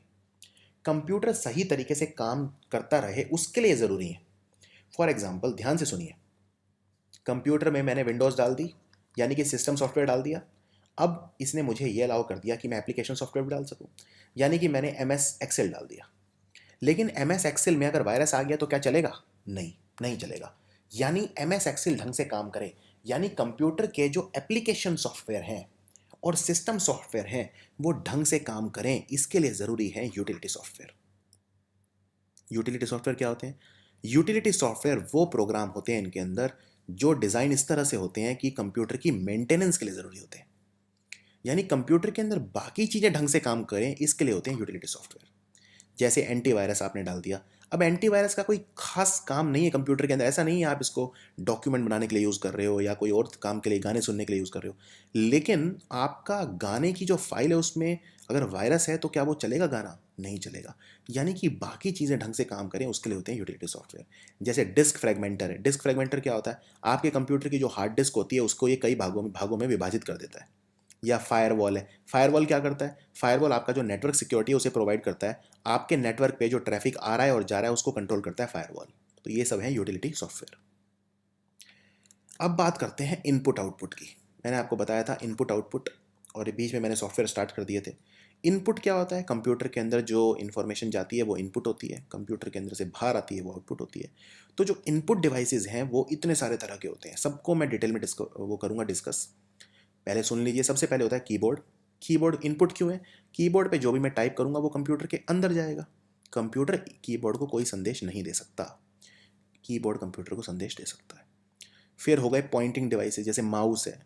क्या कंप्यूटर माउस को कोई संदेश दे सकता है? नहीं दे सकता, लेकिन माउस कंप्यूटर को चला सकता है, तो इनपुट हो गया। इसी तरह ट्रैक बॉल, ट्रैक पैड, ये सब हो गए, ये भी सब पॉइंटिंग डिवाइसेस हैं।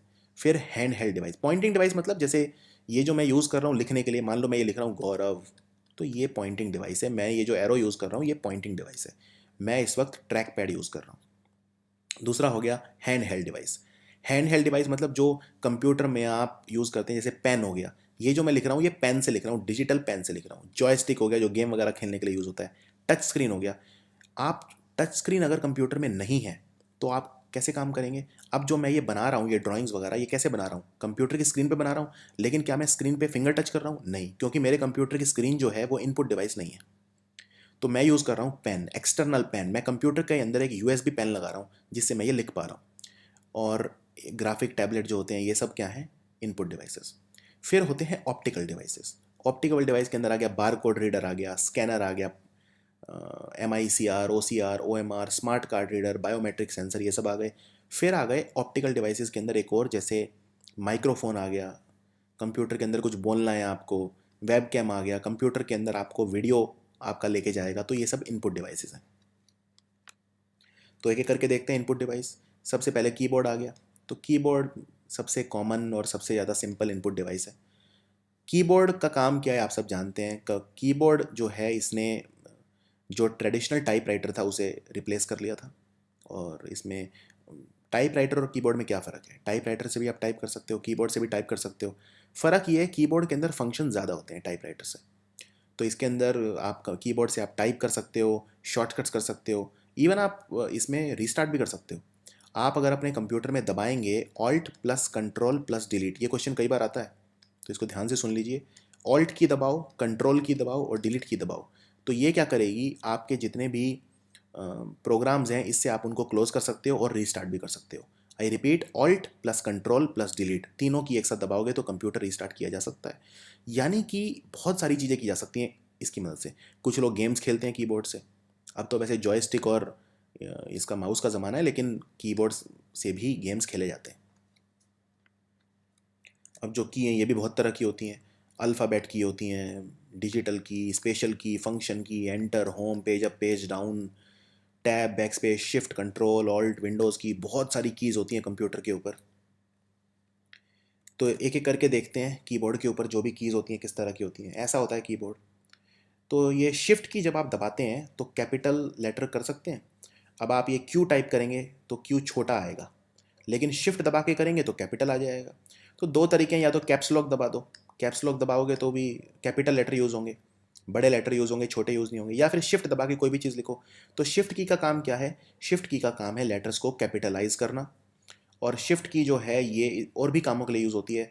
कई कई जो फंक्शन हैं, शॉर्टकट वगैरह हैं, वो शिफ्ट की मदद से यूज़ होते हैं। कुछ स्पेशल कैरेक्टर हैं जो नंबर्स के ऊपर होते हैं, नंबर रो के अंदर, वो भी आप उसको यूज़ कर सकते हो। जैसे फॉर एग्जांपल अब आपको मान लो टाइप करना है @ जी, जैसे आप जो ईमेल एड्रेस होता है उसमें @ होता है, gaurav@gmail.com। तो ये कैसे बनाओगे? कैसे बनाओगे? टू को दबाओ और शिफ्ट को दबाओ तो ये @ आ जाएगा। अब यानी कि जो नंबर्स के ऊपर स्पेशल कैरेक्टर हैं ये हैं special character, special symbol. Percentage हो गया, अप का साइन हो गया, एंड हो गया, स्टार हो गया, ओपन ब्रैकेट, क्लोज ब्रैकेट। अगर ये स्पेशल कैरेक्टर आपको चाहिए तो शिफ्ट शिफ्ट की दबाओ और साथ में ये नंबर दबाओ, आपको ये मिल जाएगा।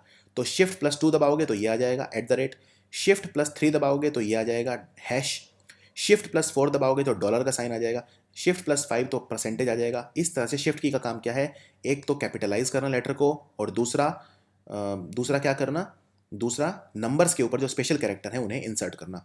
अब ये शिफ्ट किस तरह की है, ये एक टाइपराइटर की है। तो एक की बहुत तरह की है, मैंने कलर कोडिंग की हुई है यहाँ पे।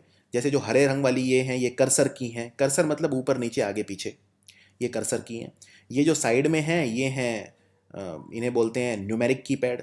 ये जो न्यूमेरिक कीपैड है, तो ये आप यहाँ से भी दबा सकते हो नंबर के लिए, यहाँ भी दबा सकते हो। आप इसको लॉक भी कर सकते हो नम लॉक दबा के, नंबर काम नहीं करेंगे फिर। तो बहुत सारी की हैं, तो इसमें ये सारी जो की हैं ये हैं न्यूमेरिक कीपैड। फिर ये जो मजेंटा कलर है ये है एप्लीकेशन की।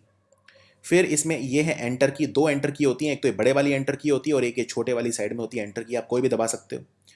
तो ये जो ऊपर है F1 से लेके F12, ये कलर है, ये है फंक्शन की, F1 से लेके F12, इनके अलग अलग काम होते हैं। जैसे अगर मान लो कोई एप्लीकेशन चल रही है और आपने दबा दिया Alt प्लस F4 तो वो बंद हो जाएगी। जैसे फॉर एग्जांपल मैंने आपके सामने ये जो खोल रखा है, ये पावर पॉइंट खोल रखा है, मैं पीछे से आवाज़ दे रहा हूँ और पावर पॉइंट की स्लाइड बदल रहा हूँ। अब ये मुझे क्लोज करना है तो मैं क्या करूँगा, या तो मैं एस्केप दबाऊंगा और फिर माउस से ले जाके कोने में यहाँ पे क्रॉस का आइकॉन होगा वो काट दूंगा, या Alt प्लस F4 दबाऊंगा। तो Alt प्लस F4 का यूज़ कब होता है, याद रखिए Alt प्लस F4 का यूज़ होता है अगर आपको कोई भी ओपन एप्लीकेशन को क्लोज करना हो। मान लो मैं गाने सुन रहा हूँ, मैंने iTunes खोला हुआ है, iTunes मैंने खोला हुआ है और iTunes मुझे बंद करना है, तो मैं क्या करूंगा, Alt प्लस F4 दबा दूंगा तो iTunes बंद हो जाएगा। जो भी ओपन एप्लीकेशन है उन्हें क्लोज करने के लिए हम यूज़ करते हैं Alt प्लस F4। कुछ और इसके यूज़ हैं। अब एंटर की देखते हैं। एंटर की मैंने आपको बताया, एक तो ये है एंटर की और एक ये साइड में छोटी सी होती है एंटर की। 2 एंटर की होती है कीबोर्ड के ऊपर। एंटर की क्या करती है, कोई भी आपको कमांड देनी है उसको एग्जीक्यूट करने के लिए यूज़ होती है एंटर की। या आपको कोई सॉफ्टवेयर खोलना है, मान लो आपको वेब ब्राउज़र खोलना है, तो आप उसके ऊपर चले जाओ और एंटर दबा दो, ये खुल जाएगा।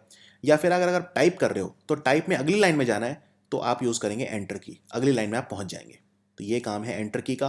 तो ये है एंटर की, ये एक अलग खास तरह की है। अब देखते हैं ये न्यूमेरिक कीपैड क्या है। न्यूमेरिक कीपैड ये होता है, ये न्यूमेरिक कीपैड है साइड में। एंटर की को छोड़ दो, ये जो भी ये कलर है इसके अंदर ये है न्यूमेरिक कीपैड। ये इसमें नंबर्स भी हैं 1 2 3 4 5 6 7 8 9, और इसमें कुछ और कंट्रोल भी हैं जैसे home, num lock. Num lock अगर आप दबाओगे तो फिर नंबर आप नहीं दबा पाओगे। ये 3 तरह की आप देख रहे हैं, नम लॉक, कैप्स लॉक और स्क्रॉल लॉक। इनको क्या बोलते हैं, इनको क्या बोलते हैं ये मैं आपको बाद में बताऊंगा इनको क्या बोलते हैं। इनके लिए एक स्पेशल वर्ड है मेरे पास। तो ये आप फॉर एग्जांपल आप अगर कैप्स लॉक दबाओगे, कैप्स लॉक ये वो की हैं जिन्हें आप कीबोर्ड से ही इनके फंक्शन को कम या शुरू कर सकते हो। जैसे आपने अगर कैप्स लॉक दबा दिया की तो फिर कैप्स लॉक ऑन हो गया, और कैप्स लॉक ऑफ करना है तो इसको दोबारा दबा दो तो ऑफ हो गया। इसी तरह स्क्रॉल लॉक ऑन करना है तो इस की को दबा दो, और ऑफ करना है तो भी यहाँ से आप दबा सकते हैं। इसी तरह नम लॉक। तो ये सारे के सारे की जिन्हें कीबोर्ड से ही ऑन या ऑफ किया जा सकता है, इनके लिए एक स्पेशल वर्ड है जो मैं आपको बाद में बताऊंगा। जैसा मैंने आपको बताया कंप्यूटर और टाइपराइटर के बीच में क्या फ़र्क है। टाइपराइटर और कंप्यूटर में ये फ़र्क है, कीबोर्ड के अंदर जो कीबोर्ड के और टाइपराइटर के अंदर दोनों से टाइप कर सकते हो, लेकिन कीबोर्ड में फंक्शंस बहुत ज़्यादा है। बैक स्पेस की कौन सी होती है, बैक स्पेस की आप जानते ही हैं, और डिलीट की। डिलीट से आप डिलीट कर सकते हो, बैक स्पेस की से आप उसमें डिलीट की फ़र्क ये है, बैक स्पेस की मान लो आपने लिखा गौरव कहीं टाइप किया, बैक स्पेस दबाया तो ये ऑटोमेटिकली इसको डिलीट करेगा।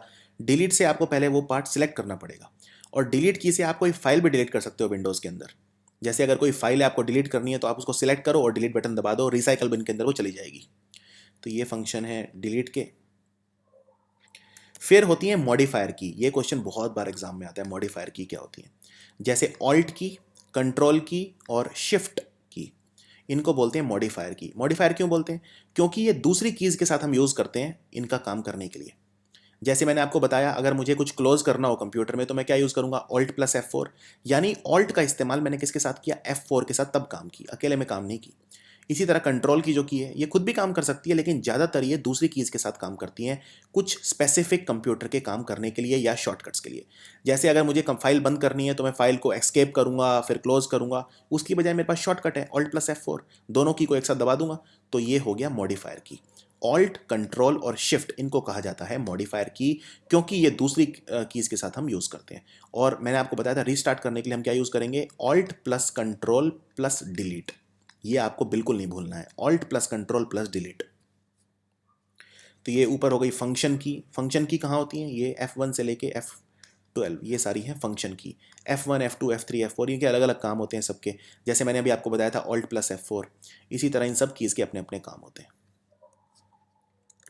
F1 का क्या काम है, F1 ओपन करती है हेल्प मेन्यू को for the active open program. कोई भी एक्टिव प्रोग्राम आपका ओपन है तो उसमें हेल्प मेन्यू होगा, वो ओपन करेगी F1 की। अब एरो की क्या होती है, एरो की ये कर्सर की, ऊपर नीचे आगे पीछे, ये ऊपर के लिए, नीचे के लिए, आगे के लिए, पीछे के लिए। तो ये उस डायरेक्शन में ऑब्जेक्ट को ले जाएगी जहाँ पे आप कर्सर दबाएंगे, तो ये कर्सर को उस डायरेक्शन में मूव करेंगी। मान लो आप कोई लाइन लिख रहे हो, उस लाइन में आपको आगे पीछे इस तरफ जाना है तो आप ये वाली की यूज़ करो, नीचे जाना है, 2 सेंटेंस लिखिए, नीचे जाना है तो ये वाली की यूज़ करो। इनको बोलते हैं कर्सर की, एरो कीज़, ये कर्सर को मूव करती हैं। फिर है होम और एंड की। होम और एंड की ये दो अगेन ये इंपॉर्टेंट की हैं, होम एंड एंड की। फिर है पेज अप और पेज डाउन। तो जो होम की है वो आपको शुरू में ले जाती है, एंड वाली एंड में ले जाती है। पेज अप और पेज डाउन क्या करती है, पेज अप और पेज डाउन आपको नेक्स्ट पेज उस पे ले जाती है और automatically jumps to the next page up और डाउन इन अ डॉक्यूमेंट और वेब पेज। अगर आप किसी डॉक्यूमेंट में हैं या वेब पेज में हैं, अगर आप पेज अप करेंगे पेज डाउन करेंगे तो वो आपको नेक्स्ट पेज पे ले जाएगी या पिछले पेज पे ले जाएगी, डिपेंडिंग ऑन कि आप पेज अप करते हैं कि पेज डाउन करते हैं। सो नेक्स्ट पेज अप और डाउन इन अ डॉक्यूमेंट और वेब पेज। वेब पेज के अंदर भी ये दोनों कीज काम करती हैं, पेज अप और पेज डाउन। मैंने आपको बताया था कुछ ऐसी की होती हैं जिन्हें आप कीबोर्ड से स्विच ऑन और स्विच ऑफ कर सकते हो। जैसे मान लो अगर आपको कैपिटल लेटर में लिखना है, मान लो आपको नाम लिखना है GAURAV, बड़ा बड़ा, आपको छोटा नहीं लिखना है, ऐसे बड़ा लिखना है, कैपिटल लेटर में लिखना है, तो आप क्या करोगे, या तो शिफ्ट दबा के गौरव टाइप करो, शिफ्ट बड़ा कर देती है, या फिर आप कैप्स लॉक को दबा दो। कैप्स लॉक को जब आप दबाओगे तो एक बत्ती जल जाएगी यहाँ पे, इससे आपको पता चल जाएगा हाँ भाई कैप्स लॉक ऑन है। और कैप्स लॉक को दबाओगे तो ऑफ हो जाएगा। यानी वो की जिनका फंक्शन आप कीबोर्ड के थ्रू बंद या शुरू कर सकते हो उन्हें बोलते हैं टॉगल की। तो 3 की होती है, मैंने आपको बताया था, कैप्स लॉक, नम लॉक और स्क्रॉल लॉक। नम लॉक क्या है, नम लॉक दबा दो, उसके बाद आप 1 2 3 4 5 6 ये सब टाइप ये सब दबाओगे तो काम नहीं करेगा, यानी नंबर्स को लॉक कर दिया आपने। तो number, num lock, caps lock और स्क्रॉल लॉक ये होती हैं टॉगल की। एग्जाम में बहुत बार क्वेश्चन आता है टॉगल की क्या होती हैं। टॉगल की होती हैं जिनको आप कीबोर्ड की मदद से स्विच ऑन या स्विच ऑफ कर सकते हो, उनको बोलते हैं टॉगल की, जैसे कैप्स लॉक, नम लॉक और स्क्रॉल लॉक। फिर होती हैं स्टिकी की। स्टिकी मतलब क्या, स्टिकी मतलब होता है चिपचिपा। स्टिकी की को स्टिकी की क्यों बोलते हैं, ये काफ़ी इंपॉर्टेंट सवाल है और ध्यान से सुनिए स्टिकी की क्या होती है। मान लीजिए कोई ऐसा व्यक्ति है जिसकी उंगलियां काम नहीं करती, उसे कोई रोग है या लकवा मार गया है, पैरालिसिस है, या कोई ऐसा कोई व्यक्ति है जिसके कई ऐसे रोग होते हैं जिनमें आदमी की उंगलियां वगैरह उतनी अच्छी काम नहीं करती, उतना अच्छा कोऑर्डिनेट नहीं करती। अब आपको मान लीजिए कोई कमांड देना है, मान लीजिए आपको देना है Alt+F4, ये आपको एक साथ दबाना पड़ेगा। लेकिन जिस आदमी की उंगलियां उतना अच्छा काम नहीं करती, जिसको कोई डिजीज है या कोई अपंग है कोई, वो ऑल्ट और F4 अपनी उंगलियों से एक साथ नहीं दबा पाएगा। तो वो क्या करेगा, वो स्टिकी कीज को ऑन कर देगा। स्टिकी की ऑन करने का मतलब ये है कि आपने पहले दबाया ऑल्ट, उसके बाद आप F4 दबा सकते हैं, एक साथ दबाने की जरूरत नहीं है। ऑल्ट काम करता रहेगा कुछ समय तक, जब तक आप F4 नहीं दबाते, एक बार में एक ही उंगली का उपयोग आप कर सकते हैं। यानी कि स्टिकी कीज हमारी क्या हेल्प करती हैं, 2 या 3 की एक साथ दबाने की बजाय वो उनको सीरियल बना देती हैं, 1 2 3 कर देती हैं, कि आप पहले एक दबाओ, फिर दूसरी वाली दबाओ, फिर तीसरी वाली दबाओ। तो जब आप 1 2 3 एक के बाद एक भी दबाएंगे तो भी वो एक साथ काम करेंगी। जैसे मान लीजिए आपको कंप्यूटर शट डाउन करना है, रीस्टार्ट करना है, रीस्टार्ट करने के लिए आप क्या दबाओगे, ऑल्ट दबाओगे, फिर कंट्रोल दबाओगे और डिलीट दबाओगे, एक साथ दबाना पड़ेगा आपको। लेकिन अगर आपने स्टिकी की ऑन कर रखी है तो आप तीनों की तो एक साथ दबा नहीं सकते, आपकी उंगलियां काम नहीं करती। तो आप क्या करेंगे, पहले ऑल्ट दबाएंगे, फिर कंट्रोल दबाएंगे, फिर डिलीट दबाएंगे, 1 2 3। जैसे ही आप डिलीट दबाएंगे वो automatic alt plus control plus delete हो जाएगा। इसको बोलते हैं स्टिकी की। स्टिकी मतलब चिपचिपा, चिपक गई। पहले आपने ऑल्ट दबाया तो ऑल्ट चिपक गई अपनी जगह पे, अब वो काम कर रही है बैकग्राउंड में। फिर कंट्रोल दबाया तो ऑल्ट और कंट्रोल एक साथ चिपक गई, और फिर डिलीट। दूसरी है फिल्टर की। ध्यान से सुनिए फिल्टर की क्या होती है। देखिए, फिल्टर की होती हैं, अगर मान लीजिए कोई व्यक्ति है जिसकी उंगलियां ढंग से काम नहीं करती, तो वो जब टाइपिंग करेगा, जब वो, ध्यान से सुनिए, जब वो टाइपिंग करेगा तो वो कई सारे शब्द ऐसे होंगे जो उससे दब जाएंगे, वो दबाना नहीं चाहता होगा। जैसे फॉर एग्जांपल मैं आपको बताता हूँ, अगर आप अपना कीबोर्ड देखें तो सबसे ऊपर क्या लिखा है, QWERT लिखा है लेफ्ट साइड में, QWERTYUYOP। ठीक है। अब मेरे हाथ ढंग से काम नहीं करते, मेरे हाथ कांप रहे हैं, मेरे हाथ में ट्रेमर नाम का रोग है। ट्रेमर मतलब हाथों में कंपन। अब मैं दबा रहा हूँ डब्लू, मैं दबाना, मान लो मैं लिखना चाहता हूँ विंड, ये शब्द लिखना चाहता हूँ विंड, तो मैं क्या दबाऊंगा, मैं डब्लू दबाऊंगा। अब जब मैं डब्लू दबाऊंगा तो ऐसा हो सकता है कि क्यू अपने आप दब जाए, क्योंकि मेरे हाथ कांप रहे हैं, तो आसपास की कीज अपने आप थोड़ी सी दब जाती हैं। तो फिल्टर की मुझे क्या अलाउ करेगी, फिल्टर की मुझे ये अलाउ करेगी कि अगर मैं किसी की को थोड़ा सा दबाता हूं तो वो काम नहीं करेगी। फॉर एग्जाम्पल, अगर मुझे डब्लू टाइप करना है तो मैं अगर डब्लू को प्रेस करूंगा तो डब्लू नहीं आएगा। डब्लू को मुझे कम से कम 1 सेकंड तक पूरा प्रेस करना पड़ेगा, तब डब्लू आएगा। यानी कि जो अगर हाथों में कंपन वाला कोई रोगी है तो वो फिल्टर कीज यूज कर सकता है। फिल्टर की में अगर वो डब्लू टाइप कर रहा है तो वो डब्लू पे अपनी उंगली रखेगा और डब्लू को काफी देर तक दबाएगा, तब जाके डब्लू रजिस्टर होगा। मान लो उसने माइक्रोसॉफ्ट वर्ड खोल रखा है तो डब्लू 1 सेकंड तक दबाएगा, तब डब्लू टाइप होगा। हल्का सा डब्लू तुरंत की दबाएगा तो डब्लू टाइप नहीं होगा। इसका फायदा क्या होगा, इसका फायदा ये होगा कि एक की दबाते वक्त जो साइड वाली ऑटोमेटिक थोड़ी सी दब जाती हैं वो स्क्रीन पे नहीं आएंगी, इस वजह से टाइपिंग आसान हो जाएगी। वरना क्या होगा, वरना अगर वो डब्लू दबा रहा है तो ऑटोमेटिकली QWE या WE या कुछ ऐसे दब जाएगा, तो वो की भी अपने आप रजिस्टर हो जाएगी, तो टाइपिंग बहुत मुश्किल हो जाएगी। ये काम होता है फिल्टर की का। फिल्टर की का काम क्या होता है कि थोड़ा सा दबाने पे की काम नहीं करेगी, की इनएक्टिव हो जाएगी, उसे बोलते हैं फिल्टर कीज। अब देखते हैं पॉइंटिंग डिवाइसेस क्या होते हैं। तो मैंने आपको जो इनपुट डिवाइसेस बता रहा था, इनपुट डिवाइसेस में सबसे पहला था कीबोर्ड। कीबोर्ड मैंने आपको डिटेल में बता दिया है। अब बात करते हैं पॉइंटिंग डिवाइस। पॉइंटिंग डिवाइस मतलब जैसे माउस होता है, ट्रैक पैड होता है, जिसका काम है पॉइंट करना कि हम भाई स्क्रीन पे कहाँ जा रहे हैं, डिस्प्ले स्क्रीन पे कहाँ जा रहे हैं।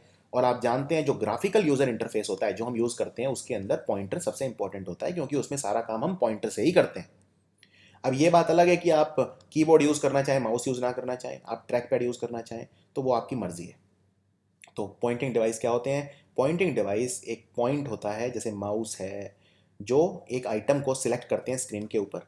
आप कोई सॉफ्टवेयर खोलना है तो आप उस पर क्लिक करेंगे, डबल क्लिक करेंगे। रिसाइकल बिन खोलना है आपको तो उस पर पॉइंटर ले जाओ और उस पर डबल क्लिक कर दो, तो ये सारे काम करता है। यानी कमांड्स देने में भी हेल्प करता है, कमांड मेन्यू में ग्राफ बनाने में हेल्प करता है। अगर कोई पेंट वगैरह है तो आप उसमें पॉइंटर से ड्राइंग बना सकते हैं। तो ये सब काम है पॉइंटिंग डिवाइसेस के। तो सबसे पहले है माउस। माउस का आविष्कार किसने किया, माउस का आविष्कार किया डगलस एंगलबर्ट ने। आई रिपीट, डगलस एंगलबर्ट ने 1963 के अंदर। माउस का काम क्या है, माउस का काम वही है, कर्सर को मूव करना, ये सब आप जानते हैं, ये सब बताने की जरूरत नहीं है। तो माउस के काम क्या क्या होते हैं, माउस क्लिक करता है, डबल क्लिक भी कर सकता है, ये आप अपनी सेटिंग कर सकते हो। आपने अगर मान लो कोई सॉफ्टवेयर खोलना है तो विंडोज़ में ये सेटिंग अवेलेबल है कि आप उसको सिंगल क्लिक पे भी खोल सकते हो, डबल क्लिक पे भी खोल सकते हो, जिसमें आप कंफर्टेबल हो वो कर सकते हो। राइट क्लिक में कई सारे ऑप्शंस होते हैं, कई सारी कमांड होती हैं, जैसे रिफ्रेश होती है, कट, कॉपी, पेस्ट, ये सब राइट क्लिक पे आते हैं। ड्रैग एंड ड्रॉप होता है, माउस पे कोई चीज़ पकड़ के आप ड्रैग कर सकते हो। कोई आपको मान लो पेन ड्राइव है, पेन ड्राइव में कोई चीज़ कॉपी करनी है तो एक तो या तो आप कॉपी करके पेस्ट कमांड दे सकते हो, या उस चीज़ को उठा के सीधा पेन ड्राइव के अंदर आप पटक दो, तो वो ड्रैग एंड ड्रॉप होता है। स्क्रॉल भी आप कर सकते हो, कोई विंडो है, आपको बहुत लंबा डॉक्यूमेंट है, नीचे जाना है तो साइड में पकड़ के बार को ड्रैग नीचे कर दो तो पेज अपने आप नीचे चला जाएगा। फिर होती है ट्रैक बॉल। ट्रैक बॉल भी आसान है। ट्रैक बॉल के अंदर एक बॉल होती है, प्रॉपर बॉल, जो रोटेट करती है किसी भी डायरेक्शन के अंदर। तो ये मोस्टली हम नोट पैड या नोटबुक या लैपटॉप के अंदर यूज़ करते हैं। माउस के अंदर की बजाय। और जो यूज़र है वो बॉल को स्पिन करता है अलग अलग डायरेक्शन में, जिससे कर्सर मूव होता है स्क्रीन के ऊपर। तो ये है ट्रैक बॉल। ये बॉल देख रहे हैं आप, ये बॉल को आप घुमाएंगे उसी हिसाब से वो जो ये कर्सर है जो मैं मूव कर रहा हूँ, ये देखिए मैं मूव कर रहा हूँ, ये मैं इधर उधर मूव कर सकता हूँ। तो ये मैं इसकी मदद से भी कर सकता हूँ। फिर टच पैड होता है, आजकल तो हर कंप्यूटर में टच पैड होता है, इसलिए माउस की ज़रूरत ही नहीं पड़ती। ये टच पैड होता है, इससे आप इस पर उंगलियां रख के उसी हिसाब से इसको नचा सकते हैं कर्सर को अपने हिसाब से। फिर होते हैं hand held device. Hand held device मतलब ये कंप्यूटिंग डिवाइस होते हैं जो आप इनपुट के लिए यूज़ करते हैं डिस्प्ले स्क्रीन पे। सबसे पहले जॉयस्टिक गेम खेलने के काम आता है। अगर आप गेम के शौकीन हैं तो आपने जॉयस्टिक जरूर यूज़ किया होगा। बहुत सारे गेम हैं, गाड़ियों की रेस वगैरह में बहुत अच्छा रहता है ये। इसमें माउस और कीबोर्ड से खेलने में उतना मज़ा नहीं आता जितना जॉयस्टिक से आता है। ये भी इनपुट डिवाइस है। फिर लाइट पेन होता है, अगेन गेम वगैरह खेलने के लिए। और जो इसमें एक फ़ोटो सेल होता है और एक ऑप्टिकल सिस्टम होता है जो एक छोटी सी ट्यूब के अंदर प्लेस होता है। इससे आप इनपुट की तरह इसका काम ले सकते हैं। फिर टच स्क्रीन होती है। अगर टच स्क्रीन है तो उंगलियों से ही काम चल जाएगा, आपको किसी स्टाइलस की ज़रूरत ही नहीं है। तो उंगलियों से ही आप काम कर सकते हैं। तो सबसे पहले टच स्क्रीन जो थी वो बनाई थी ई ए जॉनसन ने 1965 के अंदर। टच स्क्रीन क्या है? टच स्क्रीन एक डिस्प्ले स्क्रीन होती है जिसके अंदर सेंसिटिव ट्रांसपेरेंट पैनल होता है जो स्क्रीन को कवर करता है, जिससे आप कमांड दे सकते हैं स्क्रीन के थ्रू ही। ज़्यादातर जो कंप्यूटर होते हैं उनमें टच स्क्रीन नहीं होती, लेकिन लैप जो टैबलेट वगैरह होते हैं उनके अंदर होती है। फिर होता है ग्राफिक टैबलेट। तो मैं जो ये बनाता हूँ सारी, ये जो मैं यूज़ कर रहा हूँ इस वक्त, मैं ग्राफिक टैबलेट यूज़ कर रहा हूँ, या इसको डिजिटाइजर भी कहते हैं। अब जब स्क्रीन है, स्क्रीन पे आपको कुछ लिखना है तो क्या करोगे आप? कैसे लिखोगे? आप स्क्रीन पे कोई पेन तो चला नहीं सकते क्योंकि स्क्रीन इनपुट डिवाइस नहीं है, तो आप स्टाइलस यूज़ नहीं कर सकते। तो आप क्या करोगे? हाँ, टैबलेट के अंदर आपको लिखना है तो आप स्टाइलस यूज़ कर सकते हो। फ़ोन के अंदर लिखना है टच स्क्रीन में तो स्टाइलस यूज़ कर सकते हो। जैसे एक फ़ोन आता है सैमसंग गैलेक्सी नोट, उसके अंदर साथ में एक पेन होता है, तो वो पेन स्टाइलस बोलते हैं उसे, क्योंकि वो स्क्रीन इनपुट डिवाइस है, टच स्क्रीन है तो स्टाइलस काम करता है। लेकिन लैपटॉप की स्क्रीन थोड़े ना इनपुट डिवाइस होती है, तो आप क्या करोगे? ग्राफिक टैबलेट लगाओगे साथ में। तो मैं भी ग्राफिक टैबलेट यूज़ करता हूँ ये लिखने के लिए। जैसे मैं ये रिकग्निशन को गोल घुमा रहा हूँ तो मैं ये पेन से कर रहा हूँ, लेकिन वो पेन में डायरेक्ट स्क्रीन पे नहीं चला सकता, मैं इसके ऊपर चलाता हूँ। क्यों? क्योंकि ये स्क्रीन को इनपुट डिवाइस बना देता है। ये है ग्राफिक टैबलेट। तो ये ग्राफिक टैबलेट जो है सबसे पहले बनाया था स्टाइलेटर ने 1957 में। ये क्या करता है? एनालॉग इन्फॉर्मेशन को डिजिटल में कन्वर्ट कर देता है। फिर है ऑप्टिकल डिवाइसेस। सबसे पहला ऑप्टिकल डिवाइस इंट्रोड्यूस होता है 1982 में। ऑप्टिकल डिवाइस क्या करते हैं? लाइट को यूज़ करते हैं इनपुट के लिए, लाइट। और फिर ये अलग अलग तरह के जो कोड हैं उनको रिकग्नाइज करते हैं, मार्क्स को, कैरेक्टर्स को, इमेजेस को रिकग्नाइज करने में हेल्प करते हैं। जैसे सबसे पहले होता है बार कोड रीडर। आपने अगर कुछ ख़रीदा हो तो बिग बाज़ार वगैरह में आप जाइए, बिग बाज़ार में वो आपने जो भी सामान ख़रीदा उस पर ये कोड रीड करेगा, इससे फिर कंप्यूटर पे सीधा चला जाएगा। यानी ये बार कोड रीडर है। तो बर्नार्ड सिल्वर ने डेवलप किया था बार कोड 1948 में। तो इसमें बार कोड डेटा होता है, ये सीधा आप इसमें ये रीड करेगा, सीधा कंप्यूटर पे पहुंच जाएगा। फिर होता है ऑप्टिकल मार्क रिकॉग्निशन, जिसे बोलते हैं ओएमआर। आपने ओएमआर शीट सुनी होगी। आप ये 4 गोले भरते हैं, 4 गोले में से आपने आंसर सी है तो ये सी वाला गोला भर दिया। इसको कंप्यूटर रीड कैसे करेगा? ओएमआर। इसको बोलते हैं ऑप्टिकल मार्क रिकॉग्निशन। तो ये काफ़ी पुराना है, काफ़ी पहले से यूज़ कर रहे हैं। आजकल इसे आंसर शीट मार्क में यूज़ करते हैं। जितने भी आजकल एग्ज़ाम है ज़्यादातर, जो अगर ऑनलाइन नहीं है तो वो उसमें ऑप्टिकल मार्क रिकग्निशन यूज़ किया जाता है। इसके अंदर ये यूज़ होता है पेपर के अंदर। OMR से हज़ारों शीट कुछ घंटे में चेक हो सकती है। फिर होता है ऑप्टिकल कैरेक्टर रिकग्निशन, जिसे बोलते हैं OCR। OCR को 1914 में इमैनुअल गोल्डबर्ग ने डेवलप किया था। एक मशीन डेवलप की थी जो कैरेक्टर को रीड कर सकती है और उन्हें स्टैंडर्ड टेलीग्राफ कोड में कन्वर्ट कर सकती है। इससे आप पैसेंजर टिकट और ये सब जो भी होता है, ये आप एयरलाइंस वगैरह में आप उनको दिखाते हैं तो वो रीड कर सकते हैं। आपने देखा होगा ये, अगर आप एयरलाइन की टिकट है तो वो घुसने से पहले आपकी जो एयरलाइन की टिकट है वो लेता है और उसको एक मशीन के आगे रखता है, वो ऑटोमेटिक रीड कर लेता है इसे। वो है ऑप्टिकल कैरेक्टर रिकग्निशन। फिर होता है MICR। MICR कहाँ यूज़ करते हैं? बैंक्स में यूज़ करते हैं, चेक्स वगैरह में यूज़ करते हैं। Magnetic ink character reader. I repeat, magnetic ink character reader. एक MICR कोड भी होता है चेक्स के ऊपर। 2 तरह के कोड होते हैं, एक होता है IFSC कोड जो NEFT और RTGS में यूज़ करते हैं, और दूसरा MICR।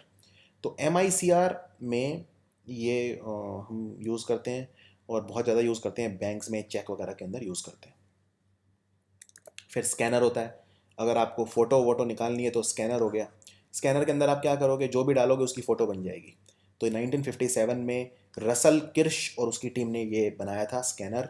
सबसे पहला जो इमेज स्कैनर था वो इन्होंने बनाया था, ये ड्रम स्कैनर था। तो स्कैनर का काम क्या होता है, इमेजेस बनाना फोटोग्राफिक प्रिंट से। तो इसमें आप नॉर्मल फोटो डाल दो, जो रील से आप खींचते थे नेगेटिव से पॉजिटिव डेवलप करके उसको ये डिजिटल इमेज में कन्वर्ट कर देगा। तो कई तरह के स्कैनर होते हैं, इतना डिटेल में हम नहीं जाएंगे। Flat bed scanner, hand held scanner, film scanner, drum. अब स्मार्ट कार्ड रीडर।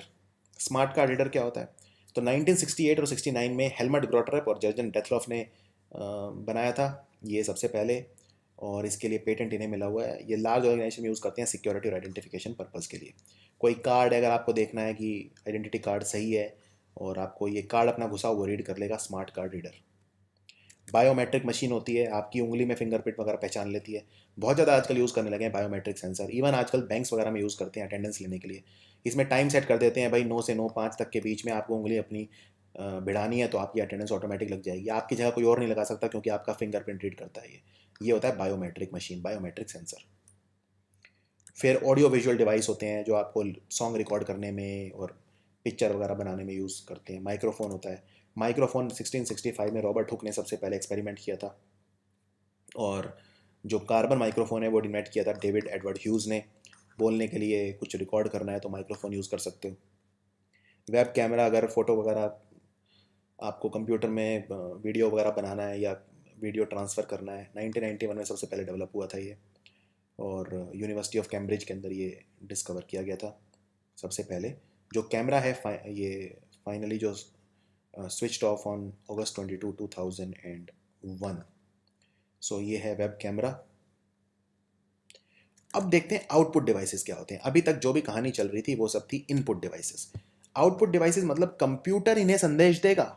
अब तक हम क्या कर रहे थे, हम कंप्यूटर को संदेश दे रहे थे, अब कंप्यूटर इन्हें संदेश देगा। फॉर एग्जांपल कंप्यूटर प्रिंटर को बोलेगा भाई प्रिंट करो, तो प्रिंटर अपना काम शुरू कर देगा, कंप्यूटर प्रिंट करना स्टार्ट कर देगा। तो ये सब कंप्यूटर कहेगा कि प्रोजेक्ट करो कुछ प्रोजेक्टर पे, तो वो प्रोजेक्टर क्या है, आउटपुट डिवाइस है।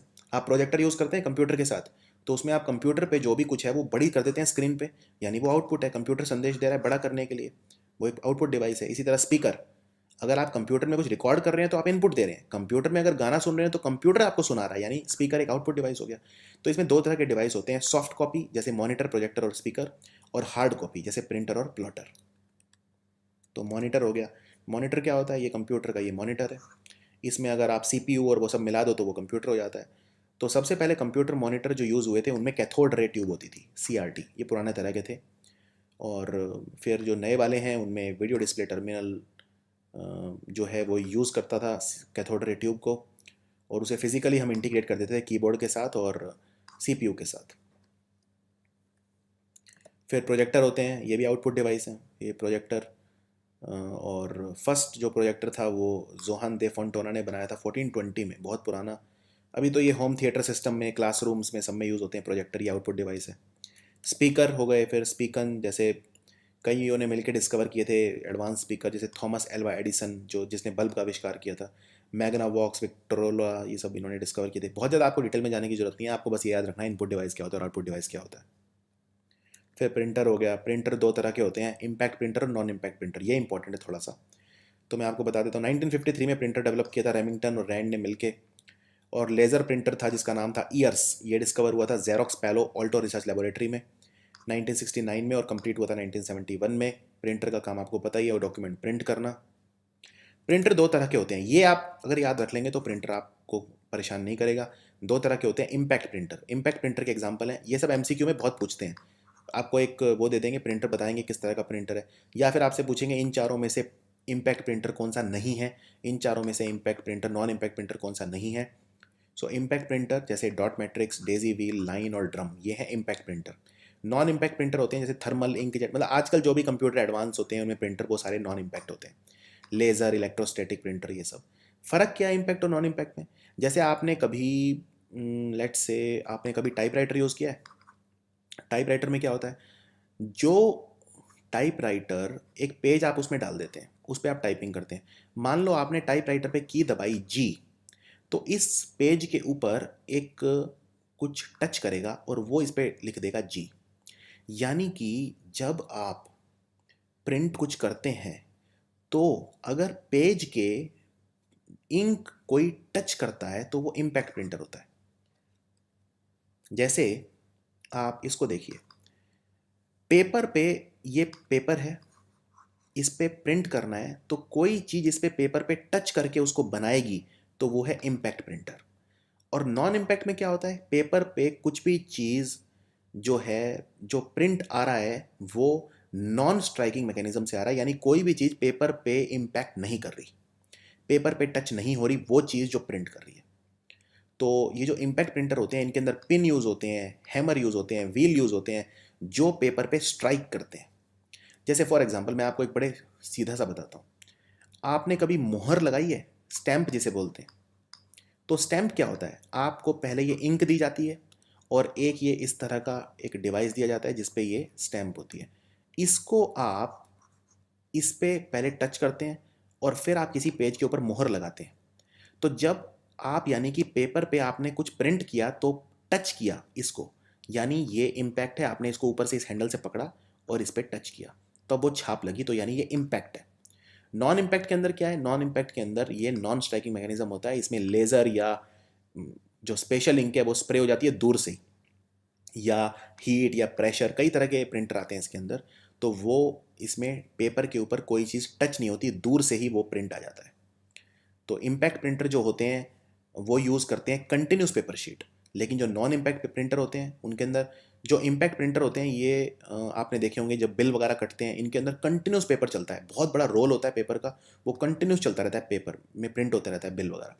नॉन इम्पैक्ट जो प्रिंटर होते हैं इनमें A4 या A3 साइज़ की शीट आप डाल देते हो, अलग अलग पेपर डाल देते हो, 1000 पेपर डाल देते हो, लेकिन कंटिन्यूस पेज नहीं होते। इम्पैक्ट प्रिंटर होते हैं सस्ते होते हैं, नॉर्मल प्रिंटर होते हैं महंगे होते हैं। वैसे आजकल नॉन इम्पैक्ट प्रिंटर भी कोई महंगे नहीं हो गए, 2500 2000 में आ जाता है। कुछ और एग्जांपल देखते हैं, कुछ और डिफरेंसेस देखते हैं। तो ये इम्पैक्ट वाला है, ये नॉन इम्पैक्ट वाला है। जो प्रिंट क्वालिटी होती है नॉन इम्पैक्ट की, ऑफ कोर्स वो बहुत ज़्यादा होती है इम्पैक्ट प्रिंटर से, इनमें प्रिंट क्वालिटी लोअर होती है। इम्पैक्ट प्रिंटर क्या यूज़ करते हैं, स्पेशल रिबन यूज़ करते हैं प्रिंट प्रोड्यूस करने के लिए पेपर पे, जो पेपर को स्ट्राइक करता है, पेपर पे छाप छोड़ता है, पेपर को टच करता है। और नॉन इम्पैक्ट प्रिंटर क्या यूज़ करते हैं, कार्ट्रिज यूज़ करते हैं, कार्ट्रिज डलती है प्रिंटर के अंदर जिसमें इंक होती है। इम्पैक्ट प्रिंटर जो होते हैं ये, इनकी स्पीड बहुत कम होती है। नॉन इम्पैक्ट प्रिंटर बहुत फास्ट होते हैं, कई सारे पेजेस 1 मिनट के अंदर ये ट्रांसफर कर सकते हैं। इम्पैक्ट प्रिंटर के अंदर से नॉइज़ बहुत आती है, नॉन इम्पैक्ट प्रिंटर के अंदर जनरली कम नॉइज़ आती है। जैसे कुछ प्रिंटर होते हैं जिनमें से नॉइज़ बहुत आती है, मेरा जो प्रिंटर है बहुत आवाज़ करता है। सो एग्जाम्पल क्या है इम्पैक्ट और नॉन इम्पैक्ट प्रिंटर के, इम्पैक्ट प्रिंटर का एग्जाम्पल है डॉट मैट्रिक्स और daisy wheel. Non impact printer के एग्जाम्पल है laser printer, inkjet printer etcetera. तो ये आपको सब एमसीक्यू के लिए बहुत ज़्यादा इंपॉर्टेंट है। तो इम्पैक्ट प्रिंटर में हमने आपको बताया ये जो पेपर है उस पर स्ट्राइक करेगा, फिजिकली स्ट्राइक करेगा और पेपर पे प्रिंट करेगा। तो जैसे डॉट मैट्रिक्स हो गया, ये dot matrix, Daisy wheel printer हो गया 1972, ये भी इम्पैक्ट प्रिंटर है, नॉइजी है, एक्सपेंसिव है थोड़ा सा, और प्रिंट क्वालिटी अच्छी है लेकिन इसमें। फिर ये लाइन प्रिंटर हो गया, ये 600 लाइंस पर मिनट प्रिंट कर सकता है, ये भी इम्पैक्ट प्रिंटर है। ड्रम प्रिंटर, ये भी इम्पैक्ट प्रिंटर है। फिर नॉन इम्पैक्ट प्रिंटर कौन कौन से हैं, कार्टेज यूज़ करते हैं, जैसे थर्मल प्रिंटर हो गया, ये 1965 में सबसे पहले इन्वेंट हुए थे। इंक जेट प्रिंटर हो गया, ये बहुत कॉमन है, इंक जेट काफ़ी चलते हैं आजकल ये। फिर लेज़र प्रिंटर हो गया, ये 1969 में गैरी स्टार्कवेदर ने जो सबसे पहले ये बनाया था, डेमोन्स्ट्रेट किया था, लेज़र बीम की वजह से प्रिंट हो सकता है, लेज़र लाइट इसमें प्रिंट कर देती है सब कुछ। फिर ये प्लॉटर हो गए, प्लॉटर क्या होते हैं, ये भी आउटपुट डिवाइस होते हैं। तो सबसे पहले प्लॉटर डिस्कवर किया था 1959 ने। अगर बहुत हाई क्वालिटी इमेज चाहिए, बहुत बड़े बड़े पेपर निकालने हैं, बैनर वगैरह, बहुत तरह के कलर चाहिए, तो हम यूज़ करते हैं प्लॉटर्स। सो ये था वीडियो, इंट्रोडक्शन टू कंप्यूटर और input output devices. I hope आपको ये समझ में आया होगा। मैंने कोशिश किया आपको इस तरह से समझाने की कि कुछ आपके दिमाग में घुसे। अगर आपको कोई भी डाउट है तो आप मुझे ईमेल कर सकते हैं। बहुत जल्दी मैं जो एक्सपेक्टेड क्वेश्चन है उसका वीडियो भी आप तक लेके आऊँगा। Thank you for watching.